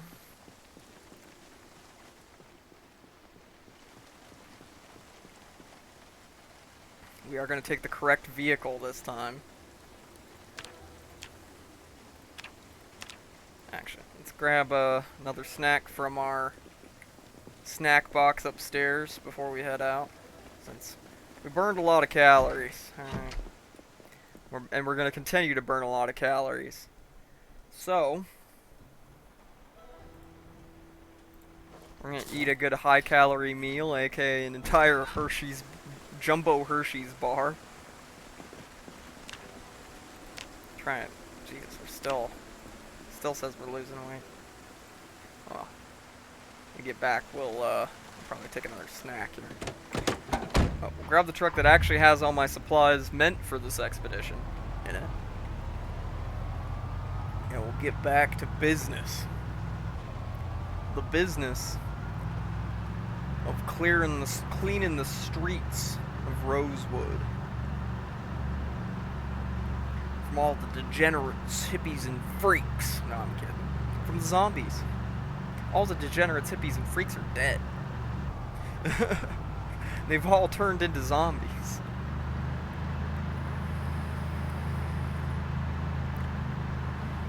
So isn't that such a fun word to say? Degenerate. I can see why they used it, why the Legion used it so much in Fallout. It just sounds good to say. It's very aggressive to say. I should do another modded playthrough of Fallout New Vegas, but I haven't played that game in so long. And it would probably take me a hot minute to set up a mod list for it. I am putting back together my Morrowind mod list. So we will be playing Morrowind soon, with Tamriel rebuilt. I had the mod list all put together and was about ready to stream it when my hard drive died. Unfortunately, because my hard drive died, I have to do it all over.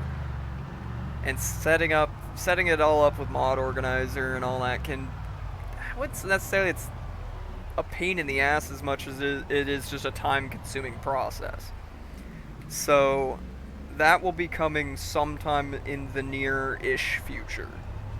Can't give you a specific date yet. Because things have been a little volatile the last week or so. Sorry about that.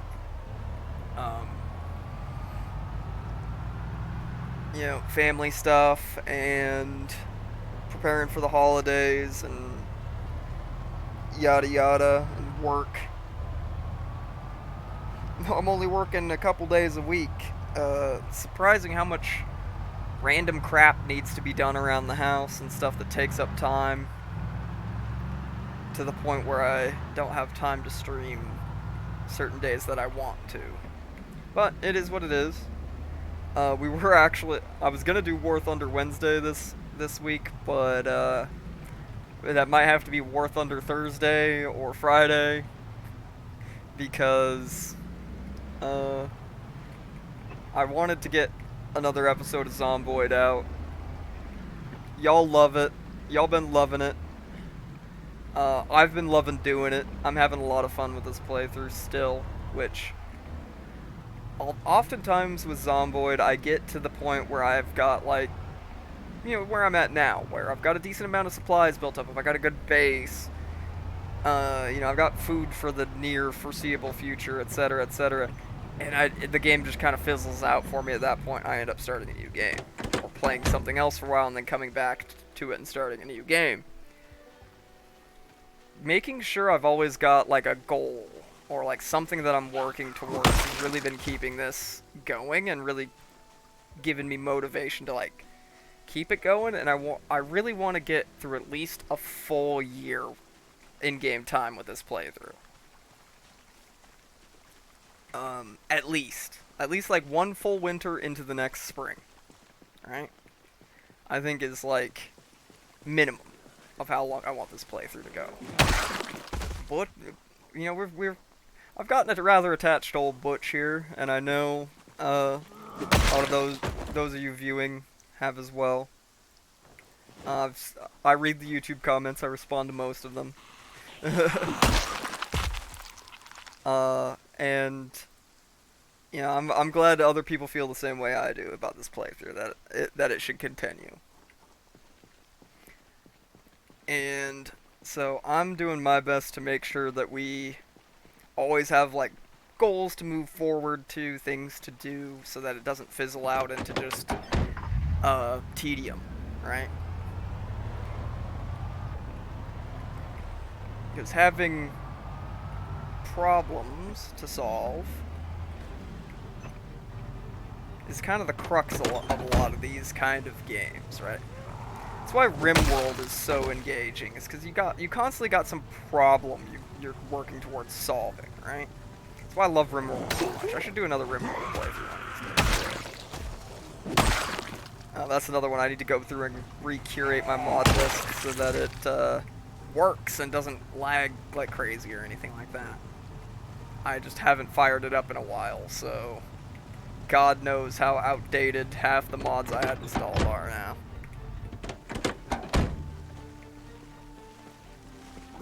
I didn't realize I had put the axe away. Oops.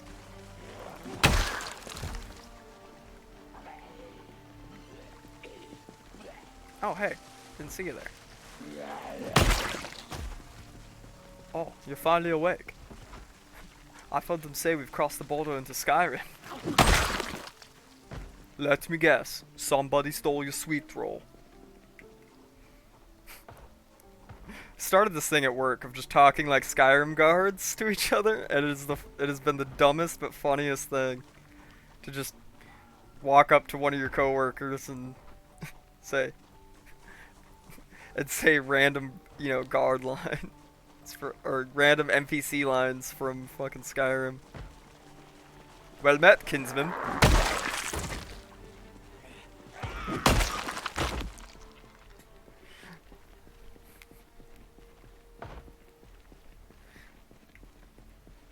It's been ages since we've had a good bandit raid.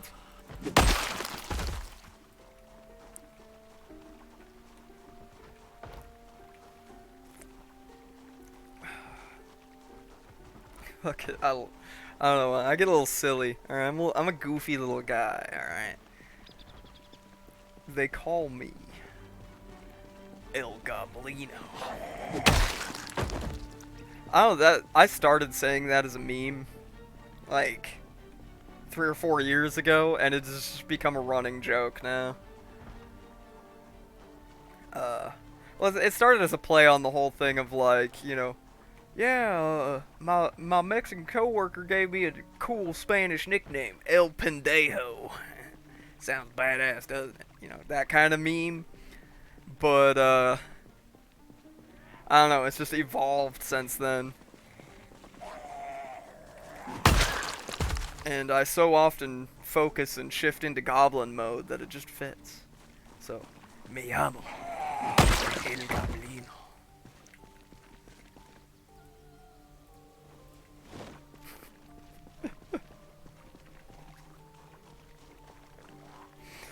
I did joke at one point it would be hilarious to like make a YouTube channel called like El Goblino Gaming.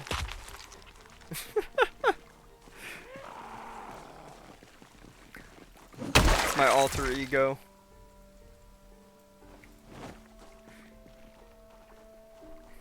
And then refuse to speak Spanish on stream on that account. That'd be pretty silly. That'd be very silly of me. Before I continue just clearing out the stragglers here, I do want to take just a little drive down here and see what we're going to be dealing with down at the police station. Alright, there we go. That's all I need to know. There's still big groups congregated around here. So what I'm going to do, make sure that I got all their attention.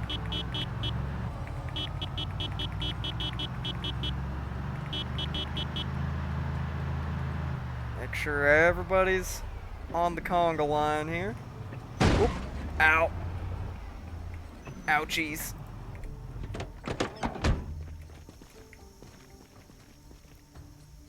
Put the old crossbow. I was about to say crossbow. Crowbar away. And we're gonna grab out the Cobra Terminator.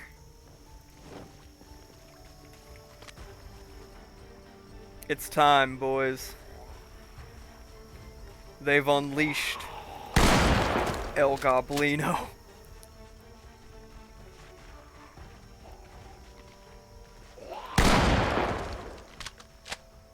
And luckily the noise will keep drawing more of them.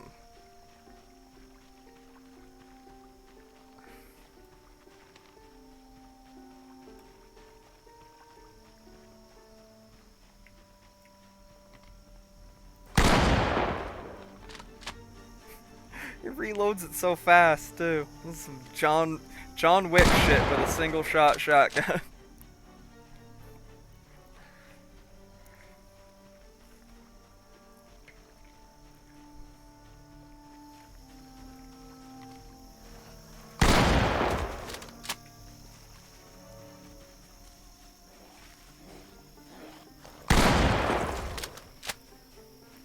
So goofy.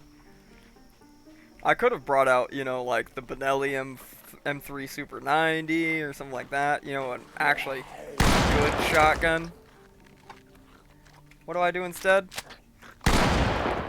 What is widely regarded as one of the worst shotguns ever made for the commercial market.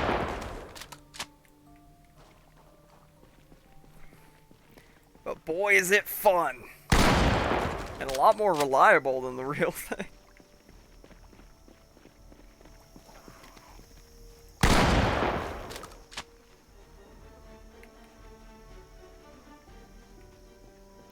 Come on, you bastards. I know I pulled more of you than that.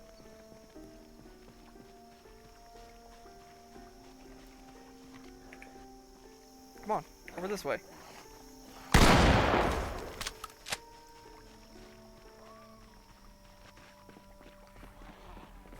Hello there. Oh god, that spray.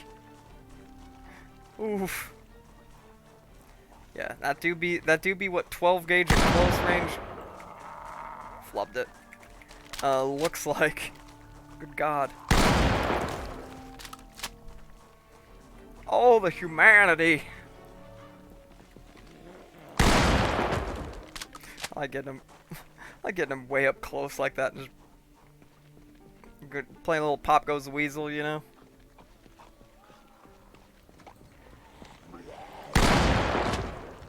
Oh, I got a twofer there.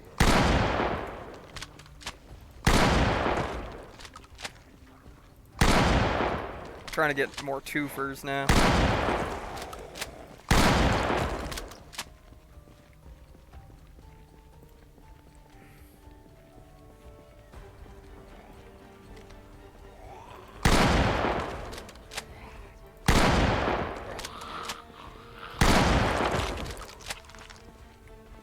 Wow.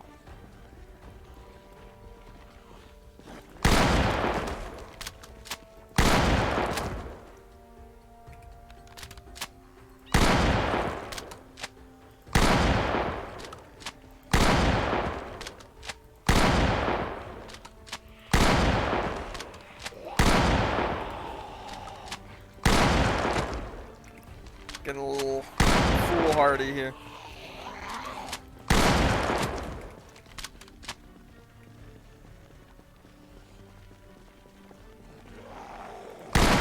Woo, buddy.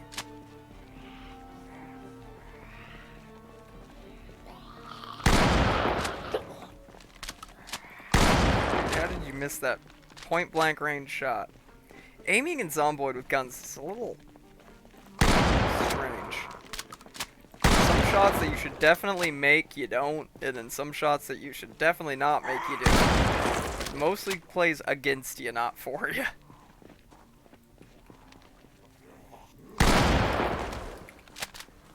Ah! Ah! Damn gunfighter menu.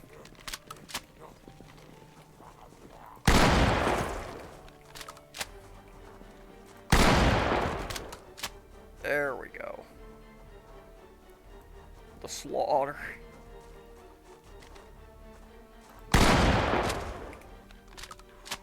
Take on this whole damn town by myself if I have to.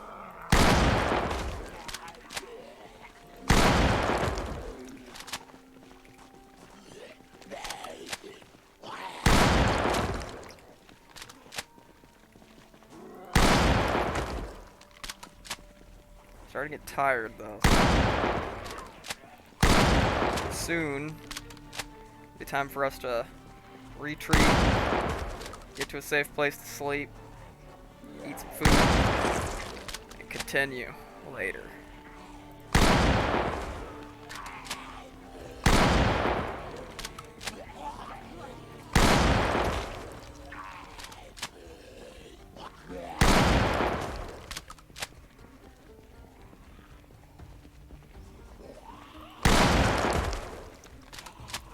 Well, at least we can say that the Cobra Terminator has done its job. It has terminated quite a few zombies.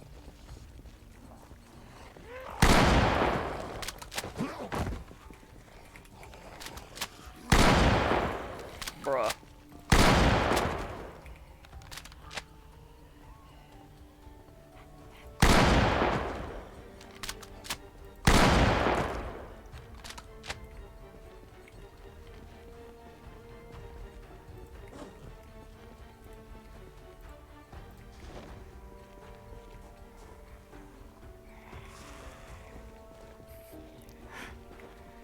It's beautiful. It's art. Damn it, it's a modern art masterpiece. Man versus the world. Man versus nature. Man versus God. All in one piece of art. One could truly say I'm the Rembrandt of these times.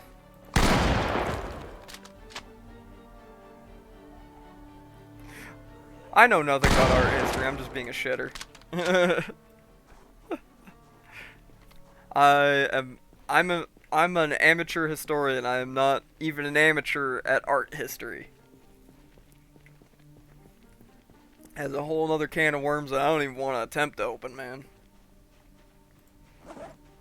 Seems like just asking for a bad time. But then again, I'm not really an artist, so not really an artsy kind of guy, except music.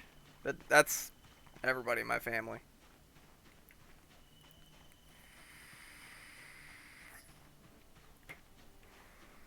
Anybody remember where we parked?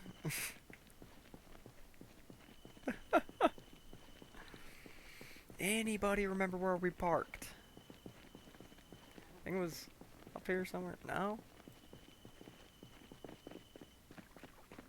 I'll take a jog up here and see if I'm just being an absolute dum-dum. Yeah, I am.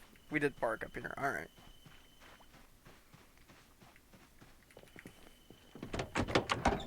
You know, I think we got enough time. We'll drive back to the old Firewatch tower.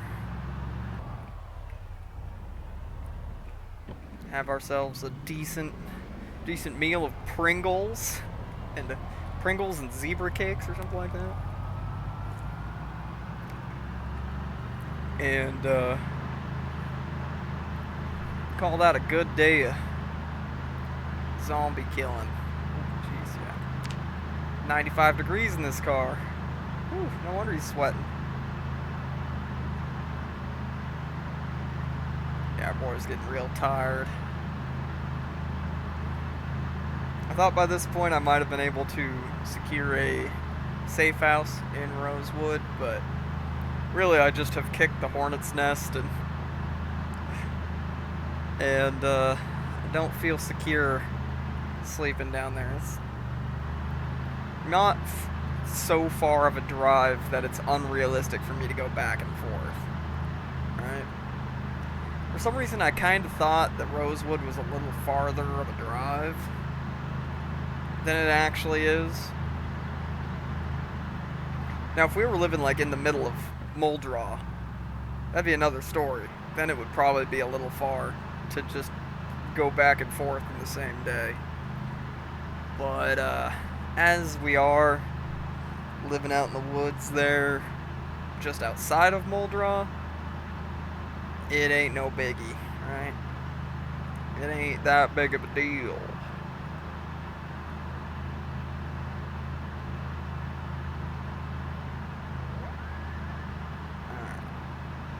Almost home. The intersection's gonna be coming up here soon. Go ahead and turn that off. It's actually starting to get a little cool in the car. I know that frickin' highway interchange is gonna be coming up soon. Yep, it's right here. Well, make sure to take the right exit. Alright, we wouldn't want to break any traffic laws points. It's only the apocalypse. We wouldn't want to start breaking traffic laws. Now, would we?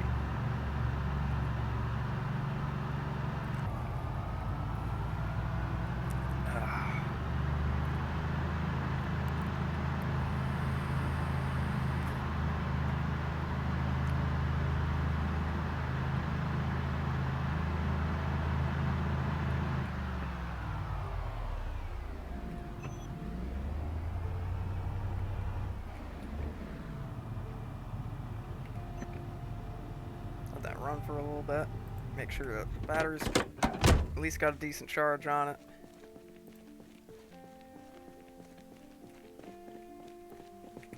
I know I looted some screws and nails, so we'll throw them in the bin real quick. Not the garbage bin, the bin that I keep all my tools and shit in. There we go.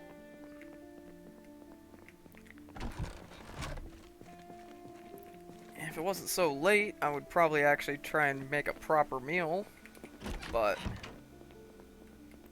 alas, it is getting quite late. So we're gonna have a can of Pringles.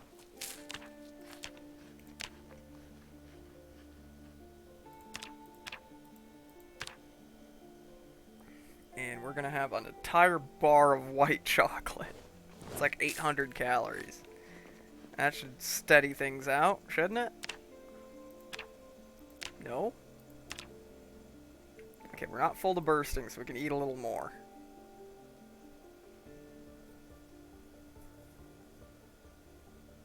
Frickin' eat half a bag of Funyuns. Save the rest for breakfast. There we go, that steadied her out. Yeah, and come to think of it, we did burn a lot of calories today. There we go, got a good sleep in, slept till 6 a.m. I'll go ahead and have the rest of that bag of Funyuns for brekkie. Good old brekkie breakfast. And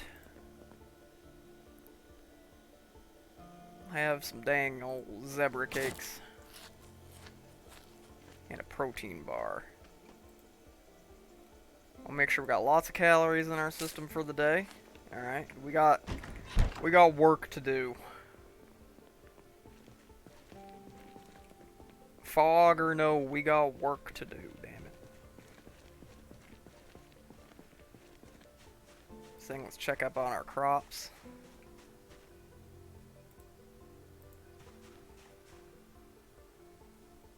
Yeah, damn. I don't know if I'll actually lose that crop to the fungus, but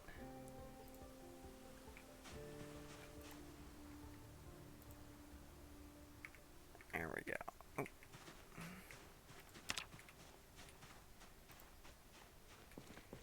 Make sure everything's still as the kids say, Gucci. As the kids say. Gotta have me a can of delicious sardines. Yummy, yummy. Tell me you don't start your day off with half a bag of Funyuns and a can of sardines.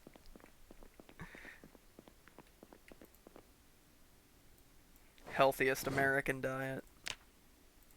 It's funny because, you know, despite occasionally having some junk food as a treat, I do eat pretty damn healthy. You know, most of my meals are home cooked by me.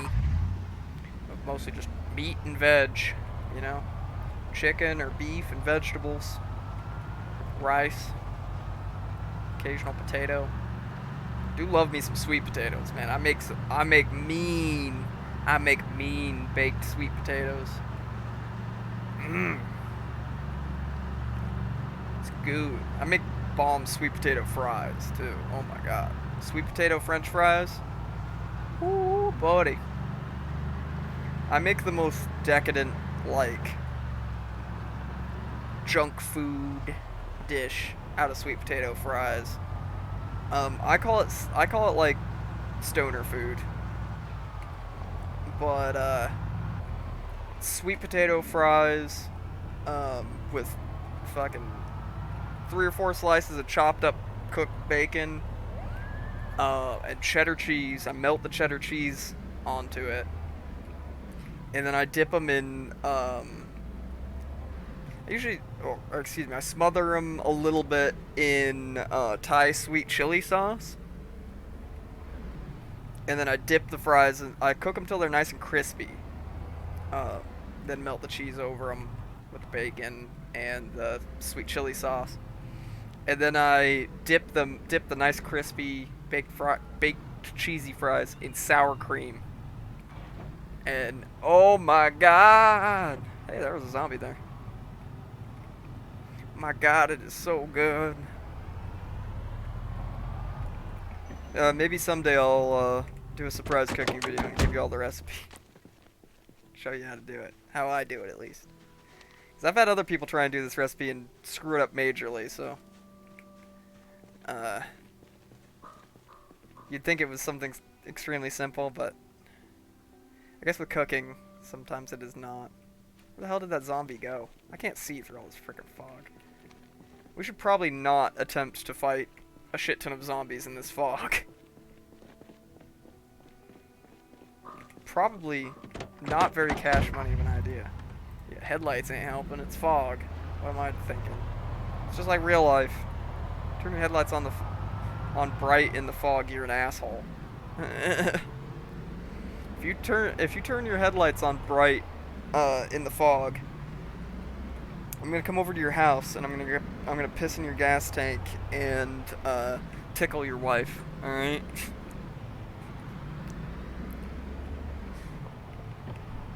Just get up to a few devious activities.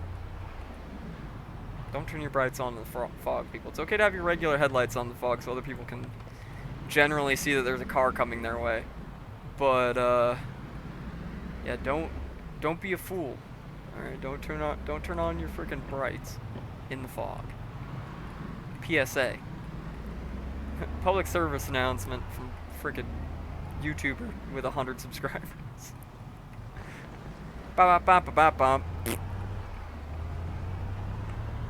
Like anybody gives a shit about my opinion. I'm just some dumb asshole that plays video games on the internet. And I don't mean that to, like, you know, be snide or anything. It's... What I mean by that is that I am not a authority on really too many given subjects other than maybe, you know, video games and, you know, certain aspects of certain video games, and I got a pretty hefty amount of gun knowledge. That was about the only thing, and some things revolving around martial arts. Some small things revolving around, like, fighting and martial arts. That's about the limited authority I've got on any subjects. Alright, let's see if we can read out this fog, huh? So what skills do I really need to get my multiplier up for? Metalworking. Do we have metalworking 3? No.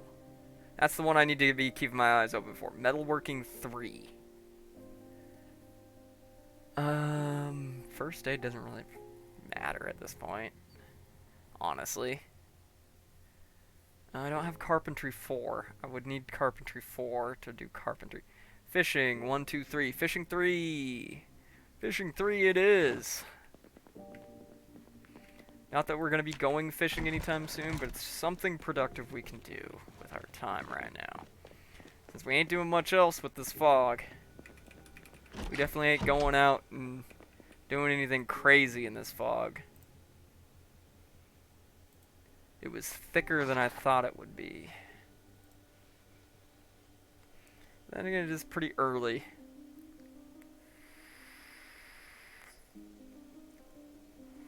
The fog could definitely lighten up and dissipate as it warms up outside. It doesn't appear to be so far. Alright, lunch and smoke break.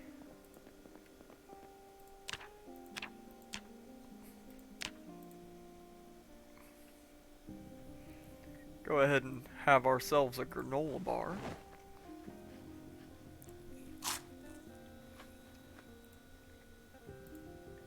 And some jerky. Some yummy beef jerky. You know what? I'm gonna open up a package of snowballs. I don't really like these things in real life. And I like my occasional, like, extremely unhealthy Hostess snack cake. Or, you know, similar junk food snack, right? But, never been crazy about the snowballs. Or Twinkies, for that matter, really. Twinkies ain't that special. At least not to me. Oh yeah, the fog's still thick as hell out there, huh? No, no, no.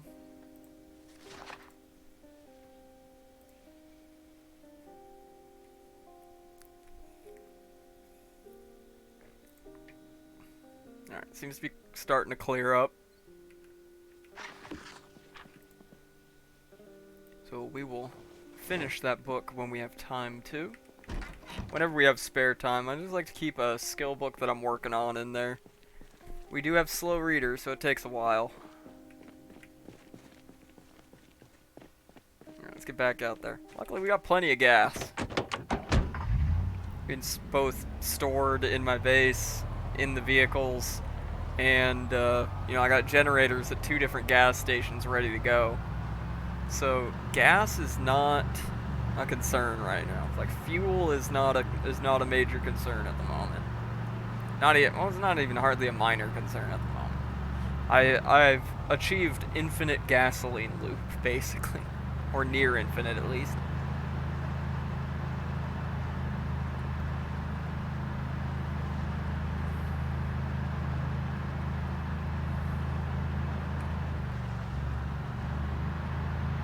As a resource, I have essentially checked off the list, checked off the scarcity list for.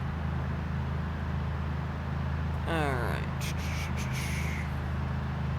Back to Rosewood, baby. Let's go. Nice relaxing country drive to go do some killing.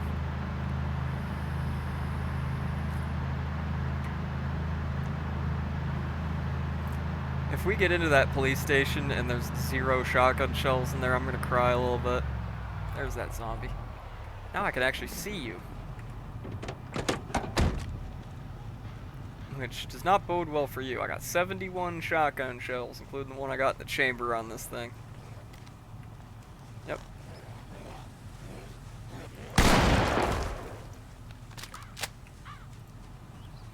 Alright. Moving right along. 2 in the afternoon, we're burning daylight. We are burning daylight. We gotta get stuff done.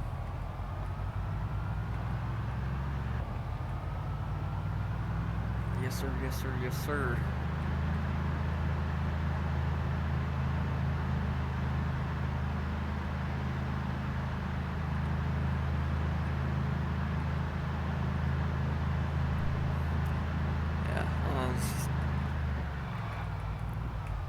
Whoop, whoop, whoop.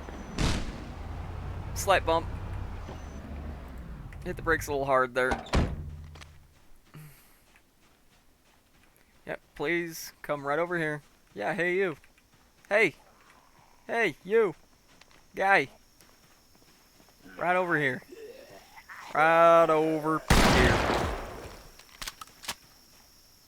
Oh. Thanks for the smokes. Chump. Tee-hee. Tee-hee. Ha-ha, ho-ho. Bruh. Alright. Moving right along.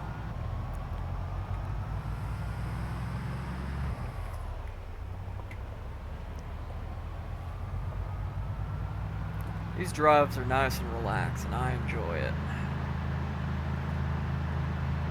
Driving on a dilapidated highway lined with the corpses of the undead. These are the kind of sights you only get in rural Kentucky. I'm going to heck. I'm going to heck, dude. Oh jeez, I got a sneeze coming on. Hold on. Never mind. Alright, we're good. Sorry about that. Had a major feeling that I had a sneeze coming on, and then it was like, nope. No, you don't. But it's is gonna torment you for a minute.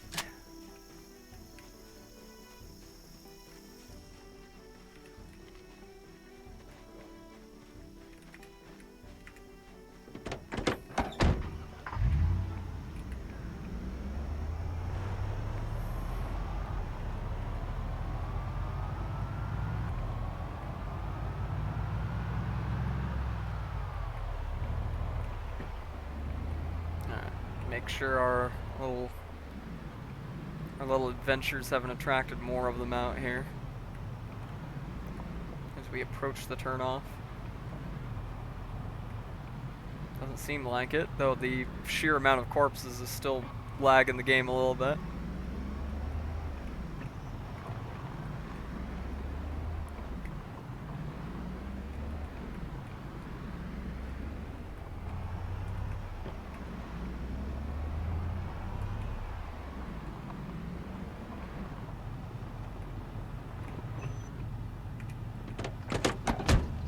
Hello, nice to meet you. I will be your shotgun surgeon today. Thank you for coming. Thank you for coming to my TED Talk.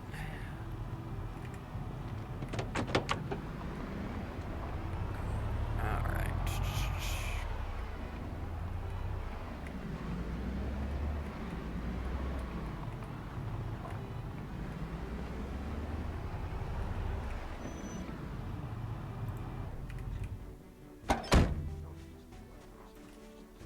Greetings. How did you miss that one, Butch? Jesus Christ.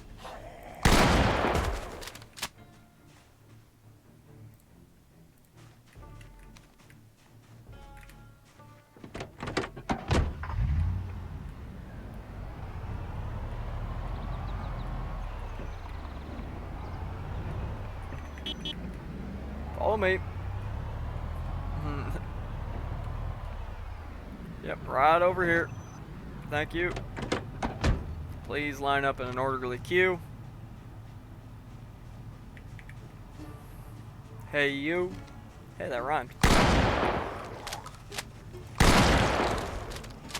One thing I've definitely noticed, seems to be a theme in this game with aiming guns. Aim just right in front of the target, not actually at the target. It's kind of strange, and it doesn't always work, of course, because it's your character's aiming skill and etc. are still taken into account. But I seem to have a better time. Hey, over here. When I aim just right right at their feet. Don't know why. Just seems to be that seems to have be the way that I land the best hits and the most solid hits is just aim right in front of them. Can't explain it. I don't really know the ins and outs of the under the hood of this game that well to speak authoritatively on it.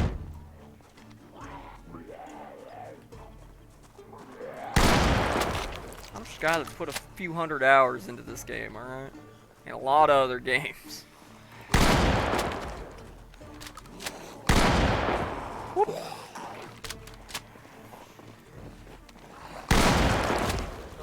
There we go. This is what we're talking about.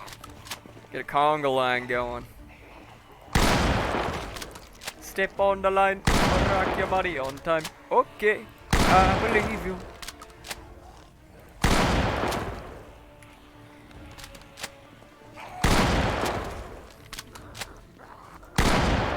Bruh.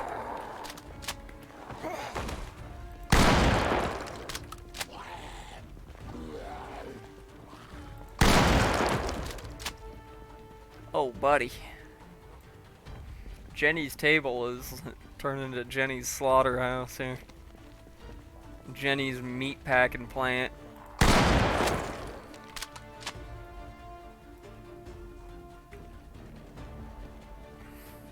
Place got a little effed up. Alright. Come on in, nice and close. Get out of the street. I would like to be able to drive down these streets without breaking my tires.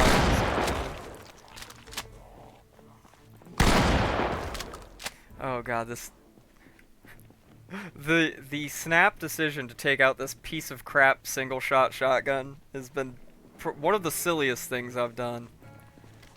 But you know what? It's been a both figurative and literal blast so far.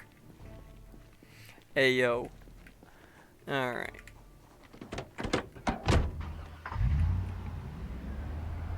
Oh. More visitors. Don't mind if I do. No, I've only got 42 shells left. Bruh. Messed it up again, old Butch. Come on. Stop fumbling the bag when it's right there in your hands. Come on, man.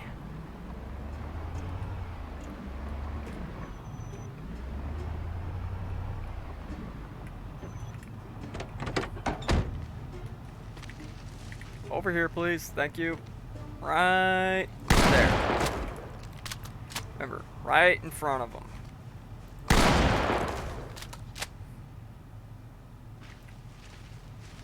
Excellent.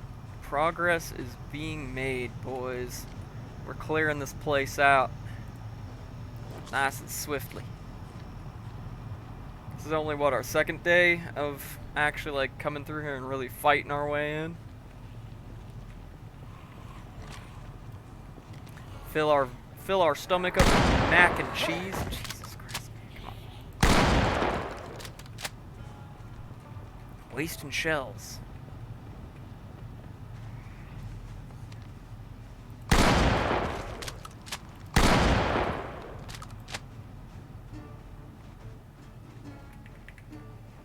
Come on, over here. Hey, dingus. Thank you. Kill as few of them out in the street as possible, you know? Give me a few less obstacles.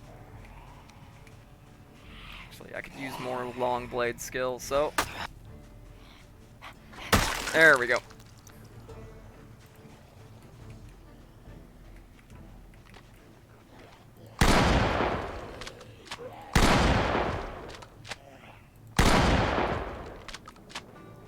Oh, ain't it a thing of beauty? A 12-gauge shotgun and plenty of ammo. Well, formerly plenty of ammo. Down to 29 shells now.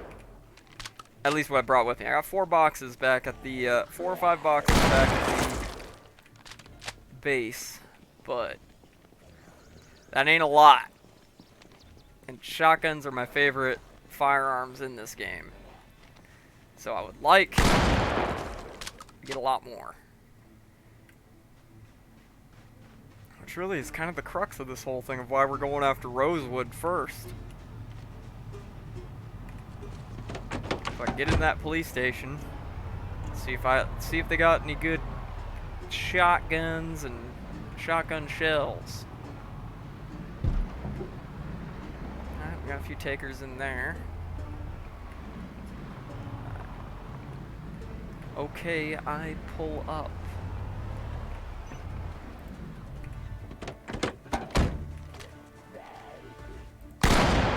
Bruh.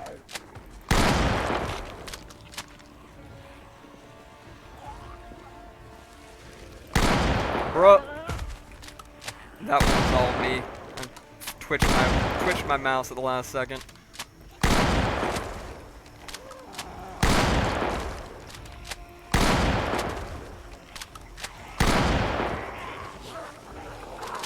Woo!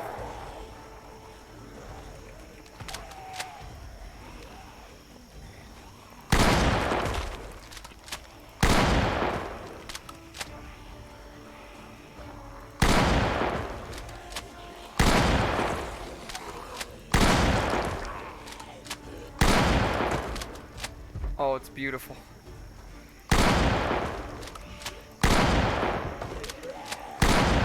If I would stop missing things that are point blank in front of me when I'm aiming right at them, that would be just lovely.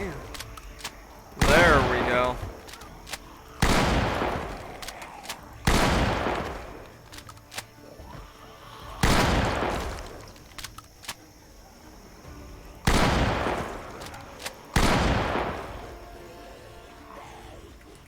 We are out of ammo officially. Alright. Axe time.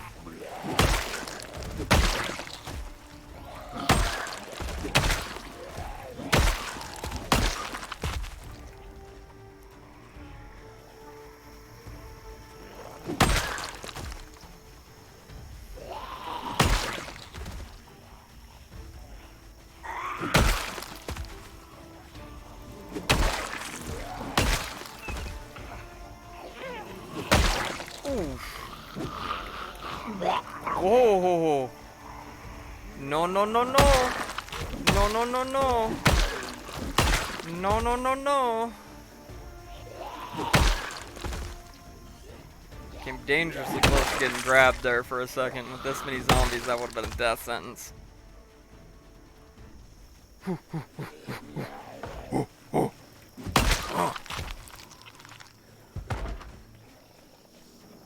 Gotta activate monkey mode.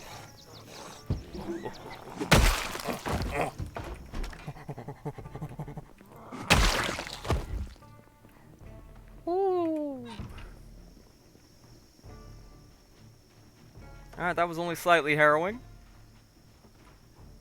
Oh, you know what? Oh, I saw smokes. Smokes, let's go! Smokes, let's go! Got us some darts, boys.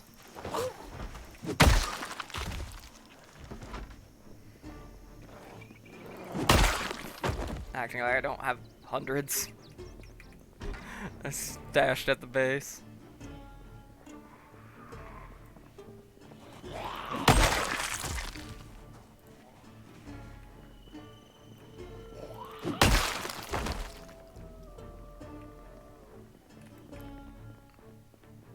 Alright, it's starting to get dark and everything. We should probably take our union mandated smoke break and then boogie out of here for now.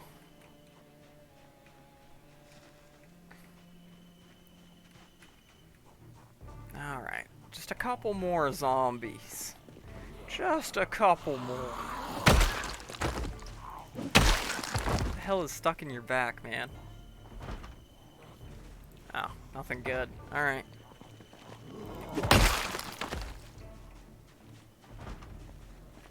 Come here.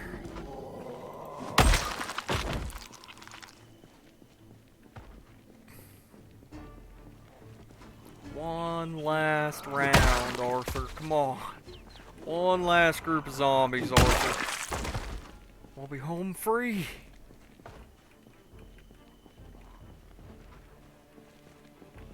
Hey, over here. There we go. We're starting to get tired. Now it's time to boogie.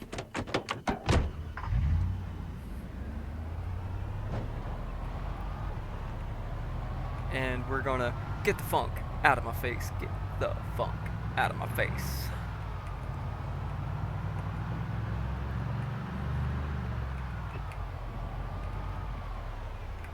We're doing what's called an exfiltration. We're getting the heck out. We're going home to fight another day. It's 3 solid days of fighting. Got all butch, tired, and hungry. Such, how are we doing on calories? We're still holding. Alright. Still holding at 83 kilos. We're not quite overweight, but not in danger of going underweight if we, for some reason, are deprived of food for a while.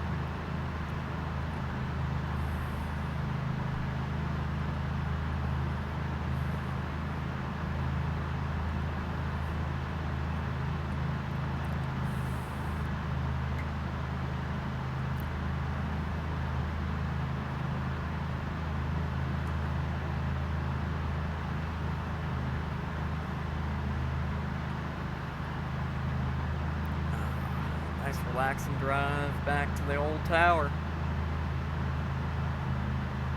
This, oh.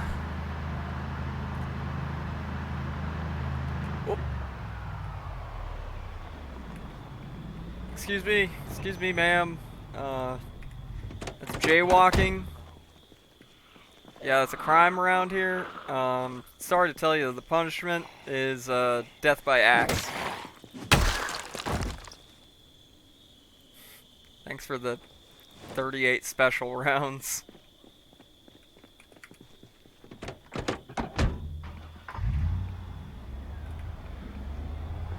Thanks for the 38 special rounds.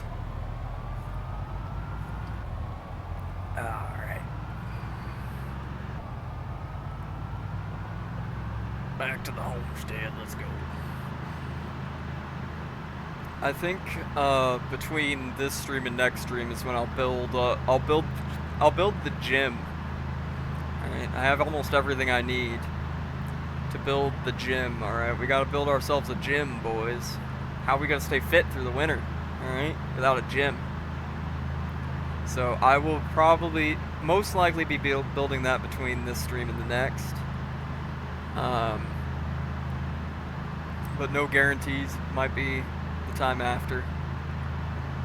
I'm gonna attempt to do War Thunder tomorrow, but we'll see. I have a lot to do in the morning tomorrow, so we'll see if I have time. And then Friday, I don't know if I'm gonna have time to stream on Friday. I'm gonna try, but we will see.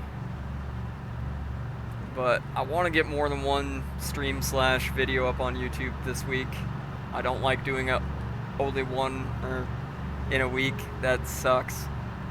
I'm trying to go for a consistent 3 a week at least, but you know, real life happens and all that jazz. The life of a married house husband that works part-time at a gun store can be surprisingly chaotic. You know, you wouldn't be out of line to say that, you know, oh, you're in a position that should give you a lot of free time. You would think. There's always something that needs doing for a busybody like me. I don't like leaving things undone, you know what I mean? I am the kind of person that is constantly thinking about what needs doing and when to, you know, like, trying to cram everything into a day to get it done, and it doesn't always work out like that, you know what I mean? The best laid plans of mice and men, as one might say. Alright, go ahead and let our boy go to sleep. He's probably gonna wake up real early again. Not an awful time to wake up, 5. Breakfast. More junk food.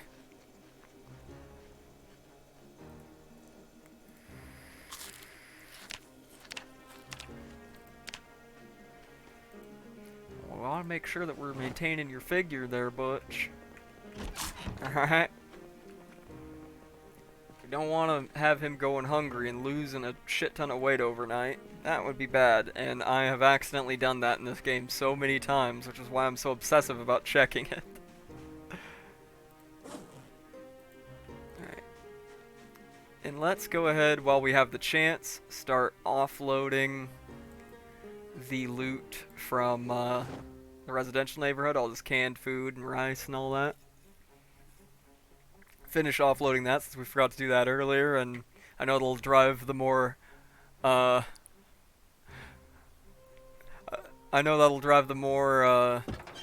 what's the word I'm trying to think of?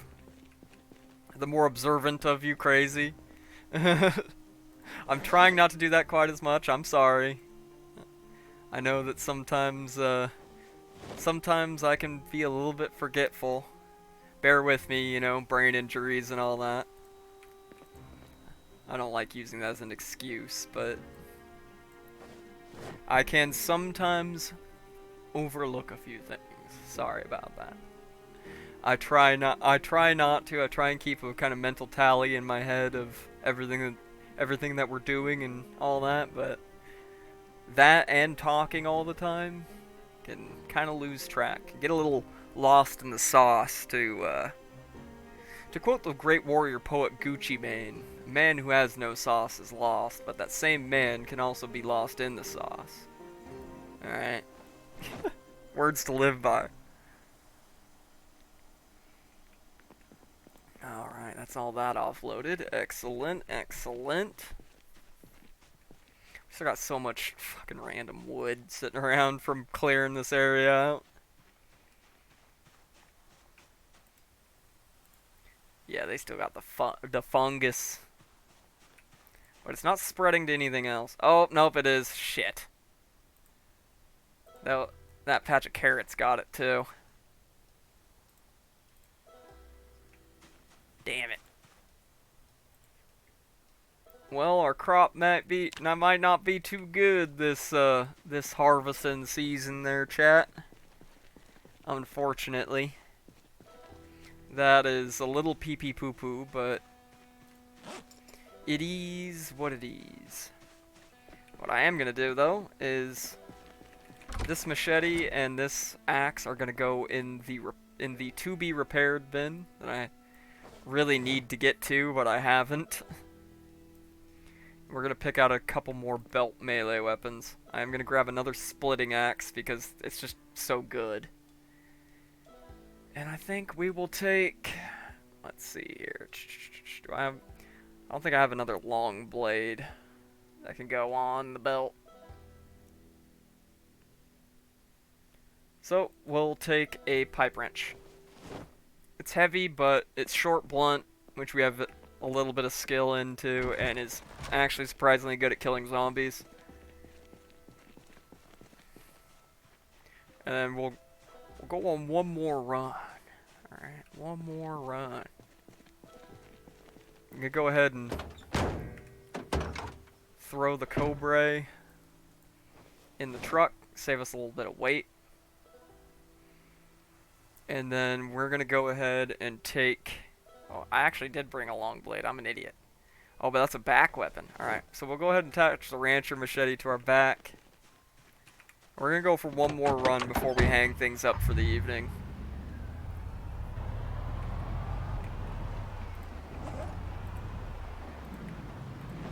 I know, another drive back to Rosewood. I know. I know.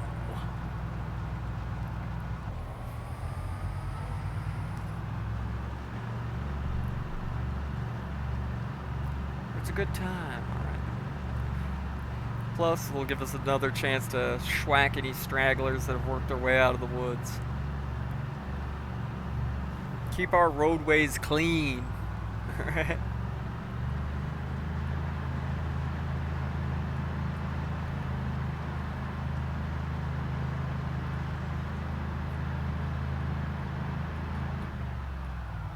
What? I didn't hit that thing. It just like turned my truck sideways. What the hell?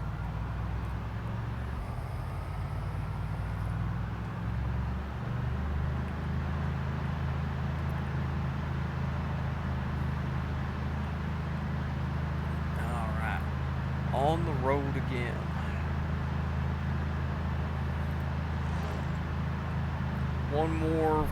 One more round in the Rosewood Rumble for today. Oh. Skirt.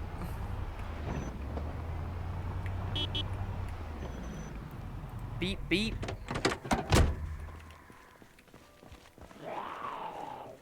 That's a wacky thing.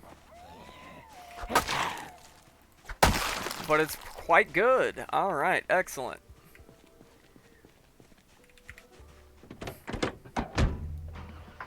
Looks like we're gonna be working on our long blade skill a little bit today, boys.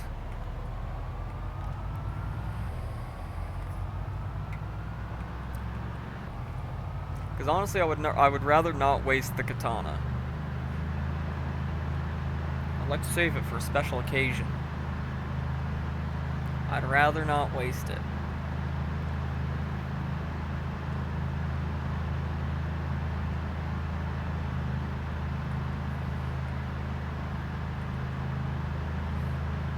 So far, no more stragglers. It means we're doing our job well.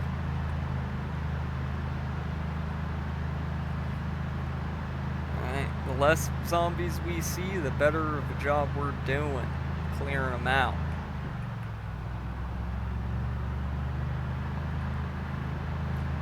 When you start getting, you know, at least with the mods that I'm using, when you start getting piles of zombies built up and they don't attract more zombies anymore, that means you've cleared out all the zombies in a given radius that would normally be attracted to that pile, right? Like I said, we're using Don't Feed the Zombies with hordes turned off. So essentially, it just makes zombies attracted to the corpses, which they eat.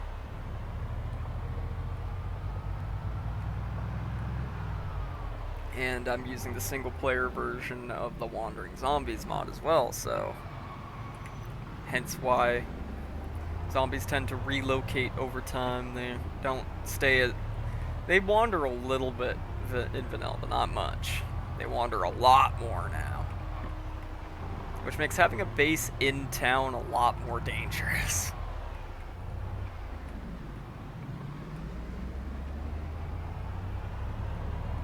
It is also a fairly performance-heavy mod, I will say that.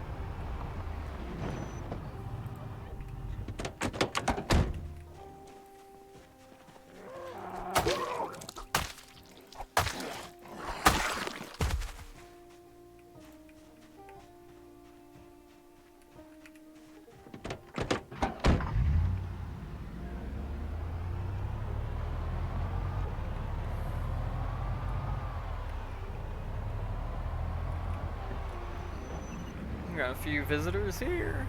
Oh. Man, I'm messing this truck up again. Just when I got the hood all repaired, I'm starting messing it up again.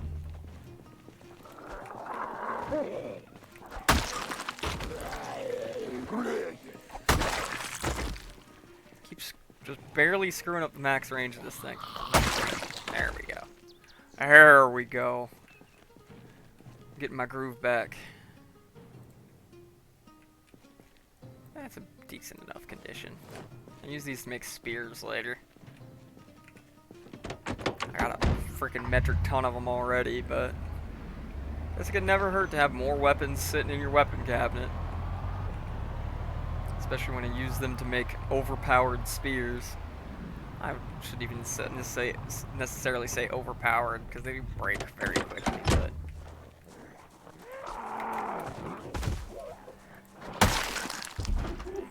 My point stands. Spears are really good.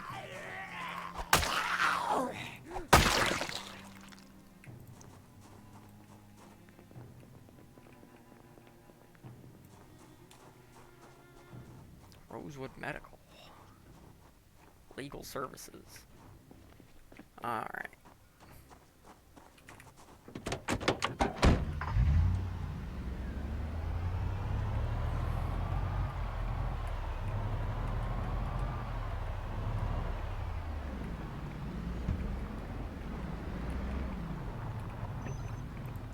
Another zippy market. I'll definitely be able to get a lot of food and stuff out of there. Keep up Butch's junk food addiction.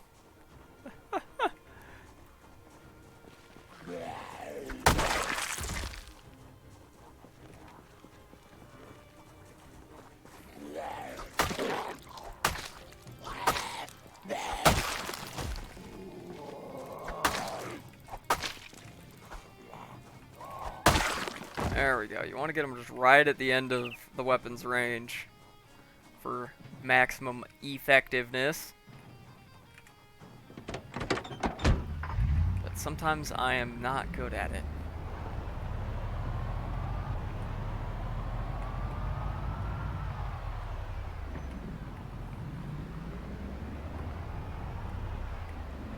Keeping our eyes open for more Zambonis. And we found them. Big old group here. Lovely.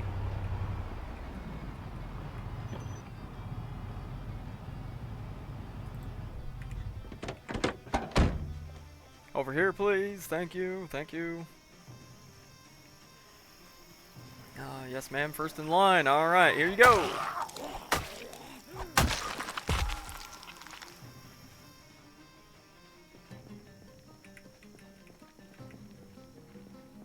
There's a whole load more of you. Don't spread out too much, please.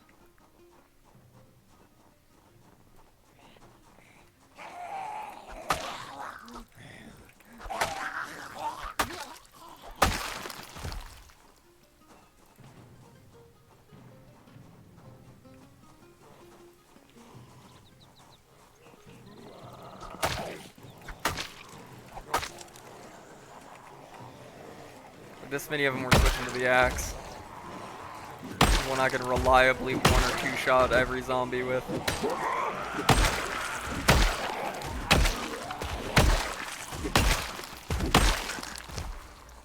There we go. Now we can switch back and work on the long blade a little bit.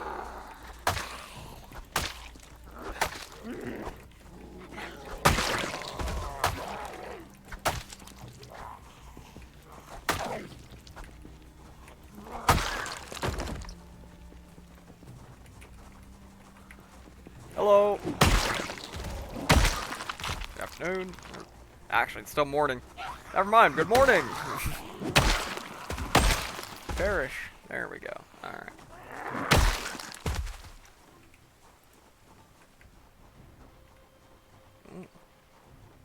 It appears we've woken up the neighborhood. But this is good. If we clear this area out solidly, we'll be able to a little more safely get into the police station.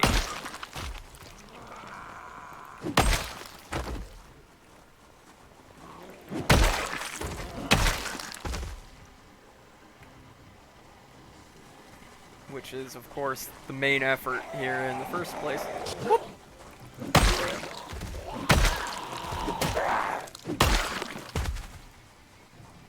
Excellent. Right here. There we go.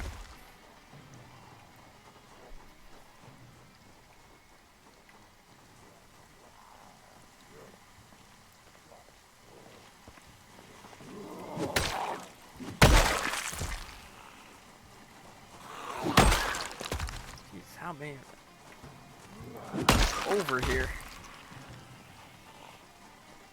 Trying to like get the cop zombies that I know have guns on them into like, you know, a little bit of separation from the others to make this easier.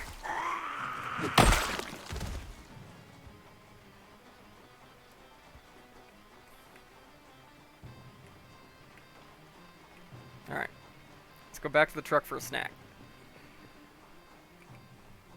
Snack and smoke break.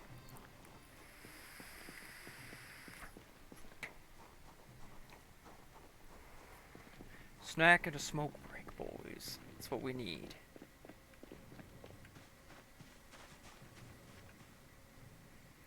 Let's go ahead and have ourselves some mac and cheese.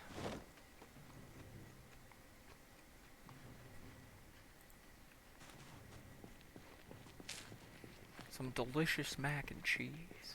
There we go. That gets us up full to bursting. We won't be hungry for another hot minute here.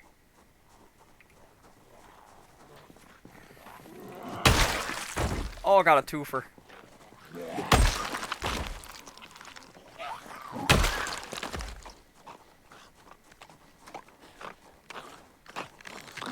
Enjoy your meal.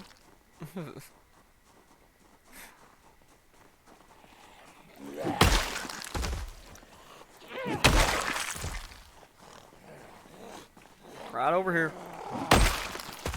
Damn, your haircut was way out of regs there, boss. They now have a grooming standard in your department? I'm gonna pretend like that's just the voices in Butch's head and that a zombie didn't just laugh.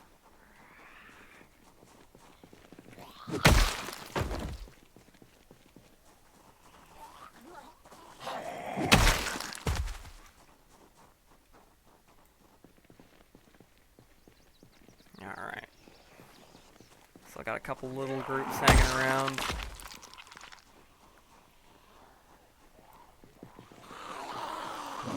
Go ahead and make sure we give them the right proper butch lumberjack treatment, right? Right here.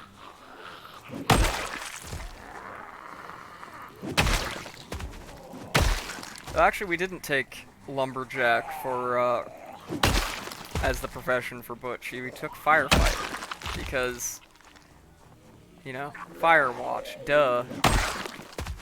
I am idiot. I am big stupid. Me brainlet. No ugly wrinkles on this brain. Pure smooth.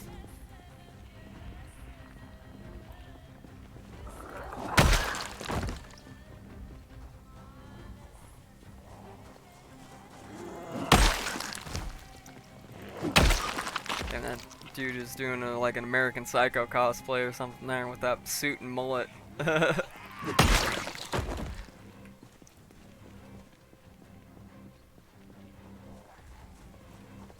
Right there.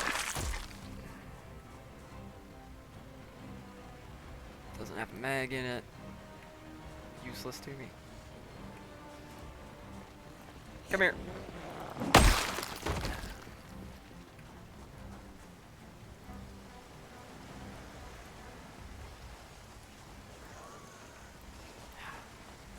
How many times we gotta teach y'all this lesson?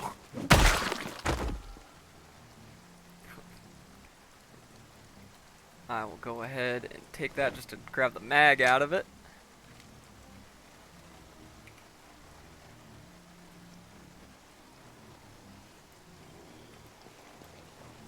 I did not mean to drop the mag. I panicked when I heard the zombie.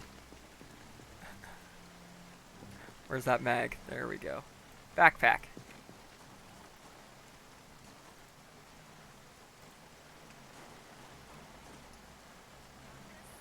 Shotgun, no ammo. Shotgun with ammo, and a 38 special with ammo.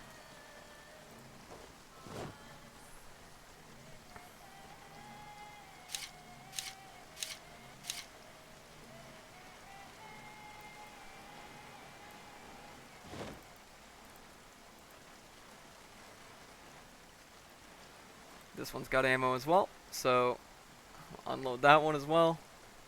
We're in shotgun shell poverty mode, boys. We are in shotgun shell poverty mode. We're gonna go ahead and unload that 2-inch GP100. And chuck that as well. I've already got a GP100 with the 6-inch barrel. I don't need the 2-inch snubby.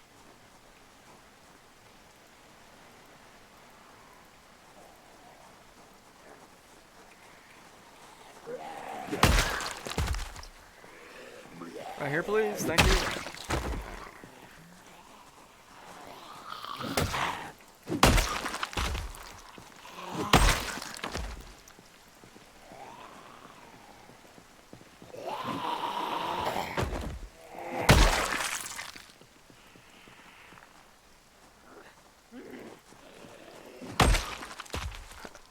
Doink. There we go.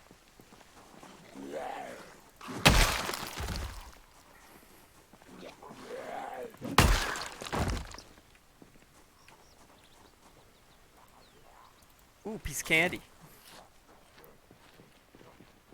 Ooh, piece of candy.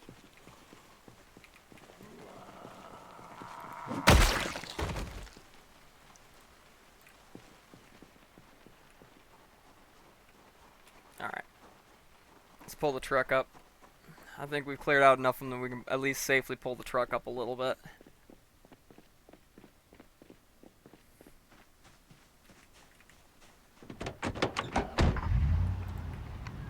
Turn the freaking AC on. It's like hot. It's like 80 degrees in this car. Oh damn. Okay, there's more of them still over here than I thought. Oh boy.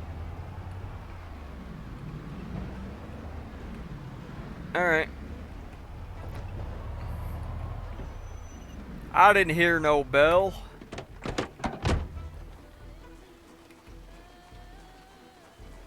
Come on, you bastards. Let's go.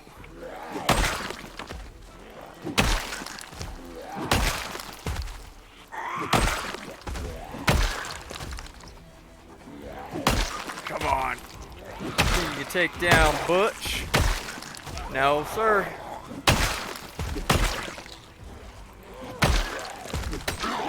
You're gonna need more zombies than that. Especially when I'm on a Nick fit, because I ain't had my smokes.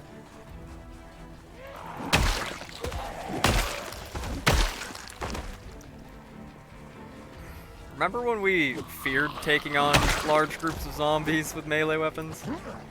Remember when we feared them?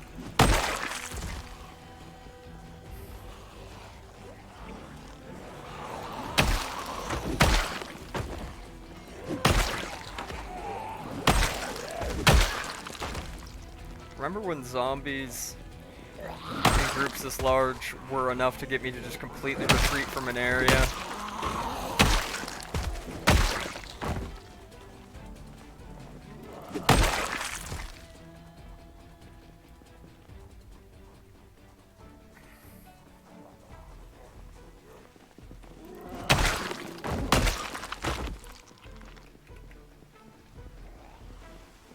Alright.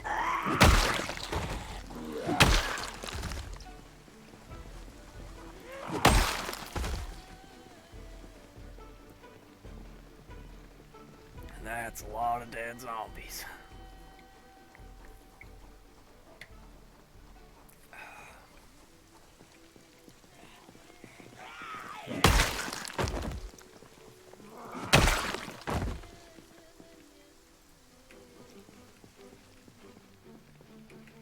You know what? I also didn't bring a sledgehammer. We're gonna have to axe down the armory door.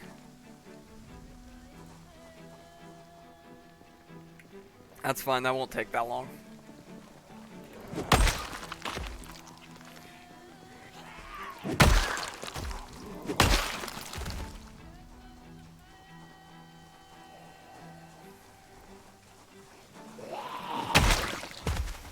The hell are you wearing on your head, zombie? Not like you can answer, but I'll find out soon enough.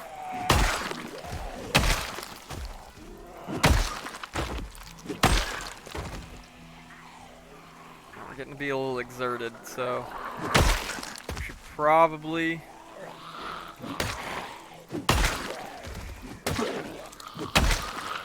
wrap up our efforts here for today. Unfortunately, I was hoping that we would actually get into the police station today. The police station. But,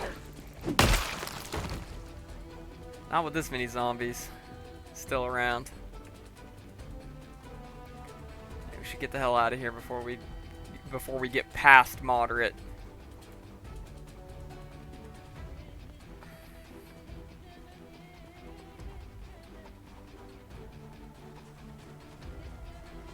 Come on, damn you.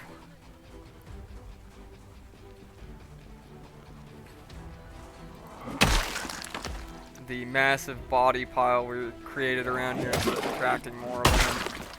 It's gonna take another probably 2-3 days efforts to clear them all out, looks like. Yeah, plus some of them are filtering in from side streets and such.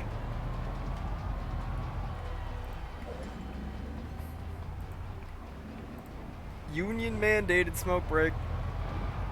Yeah, they're filtering out from the side streets and everything. Which means we're gonna have to do basically a total clear of this town. So what we'll likely do is I'm gonna build the gym in between streams and etc. But I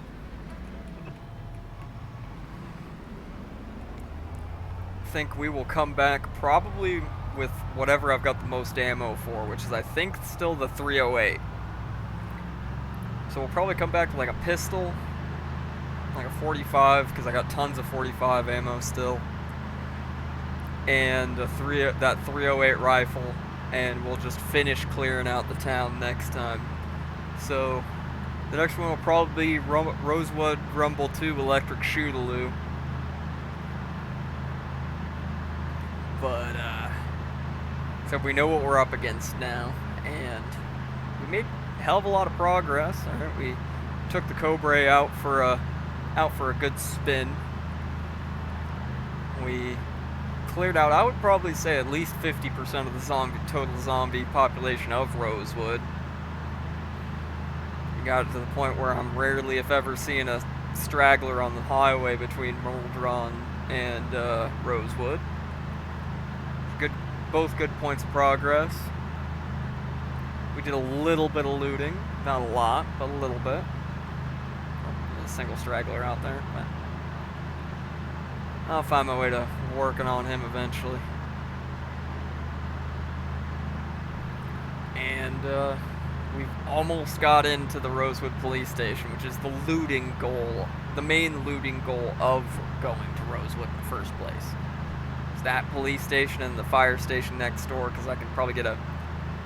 I know a lot of good, like, mechanic stuff usually spawns in the garage of the fire station, and you get a lot of axes. And, well, axes are kind of our main melee, so at this point, you know, I got... How are we looking for our skills now? We really did not gain that much aiming XP, but we are over halfway towards level 10 in axes, which is awesome. We've almost maxed out axes. Long blunt and maintenance are our other highest weapon skills. We got aiming a little bit up towards level 6. But because I don't have any XP bonuses or anything for aiming and reloading, those are going to take a while. It's going to be a hot minute yet before we have, you know, maxed out our gun skills.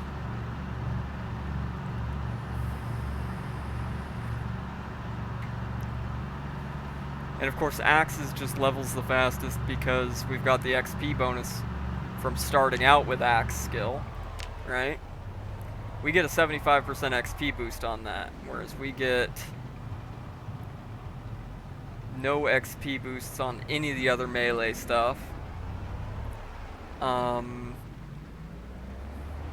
we don't get an XP boost for aiming or reloading. But we do get a solid, huge XP boost for strength and fitness, which is why we're already up to strength 8 and we're working on fitness 7.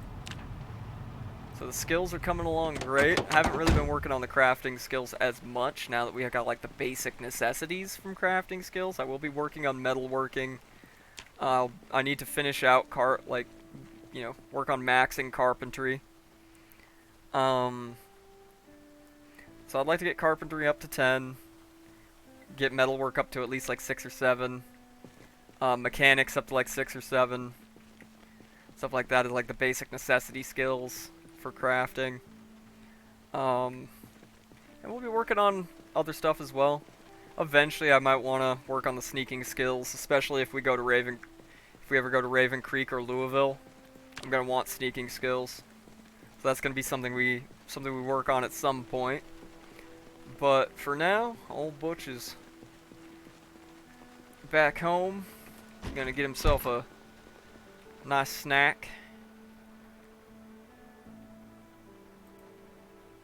by eating another whole can of sour cream and onion Pringles like an absolute Chad. Alright? Like an absolute Chad. And then I think we're going to hang it up here for today. Thank you everybody for coming by, whether you're watching right now on Twitch or if you caught this on YouTube later.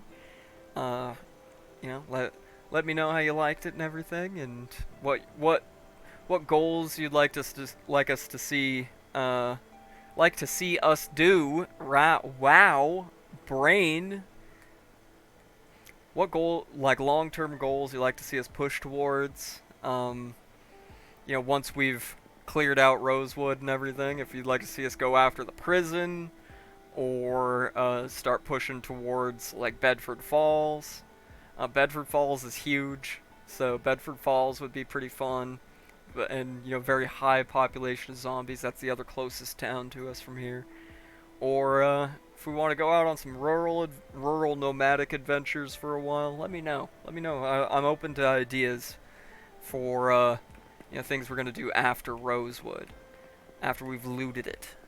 But anyways, for tonight, I'm gonna be signing off. I'll catch y'all later. Have a good one.